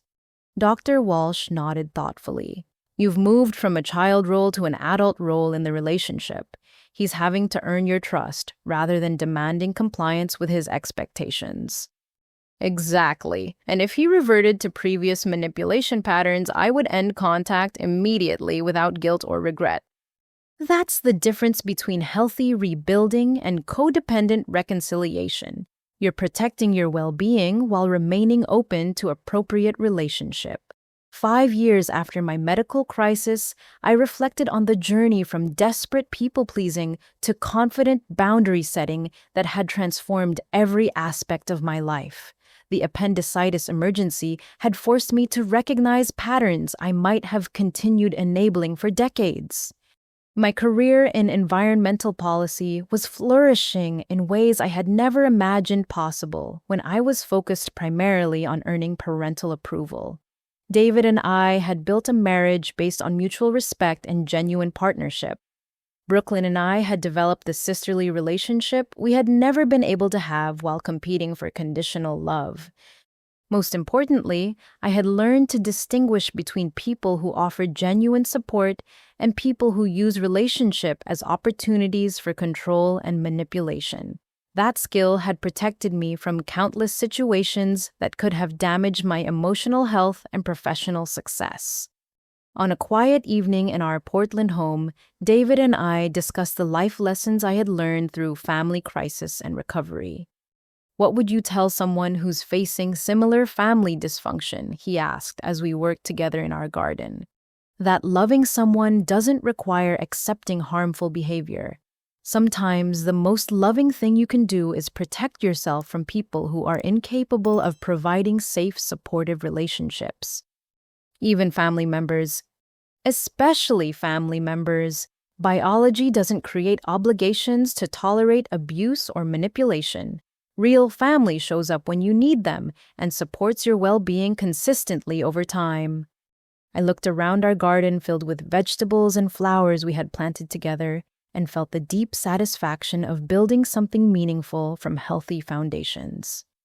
I also learned that it's never too late to start choosing relationships based on mutual respect and genuine care rather than obligation or familiarity. David reached over to squeeze my hand as we sat watching the sunset over Portland's skyline. "You've built something beautiful from a really painful beginning." "We've built something beautiful," I corrected, "with help from people who knew how to love without conditions or manipulation." As I prepared for bed that night, I reflected on the question that had shaped my recovery. What kind of life did I want to build, and what kind of relationships did I want to invest in? The answer had led me to environmental work that created positive change in the world, a marriage built on equality, and genuine partnership friendships based on mutual support and respect, and limited family contact that prioritized everyone's well-being over social expectations. I had learned that true family isn't determined by blood relationships or legal obligations, but by who stands beside you during life's storms and celebrates your successes without jealousy or condition. Sometimes loving yourself means accepting that other people are incapable of loving you the way you deserve, and choosing relationships that honor your worth rather than exploit your loyalty. The silence that had once felt like abandonment had become the foundation for building authentic connections with people who understood that love should feel safe, supportive, and unconditionally given. Have you ever had to set difficult boundaries with family members to protect your own well-being? I'd love to hear your thoughts on how to balance family loyalty with self-care in the comments below. If this story resonated with you, please like this video and subscribe for more stories about finding strength through life's challenges. Share this with someone who might need to hear that they deserve relationships that feel safe and supportive. Thank you for listening to my story, and I wish you the courage to build the life and relationships you truly deserve.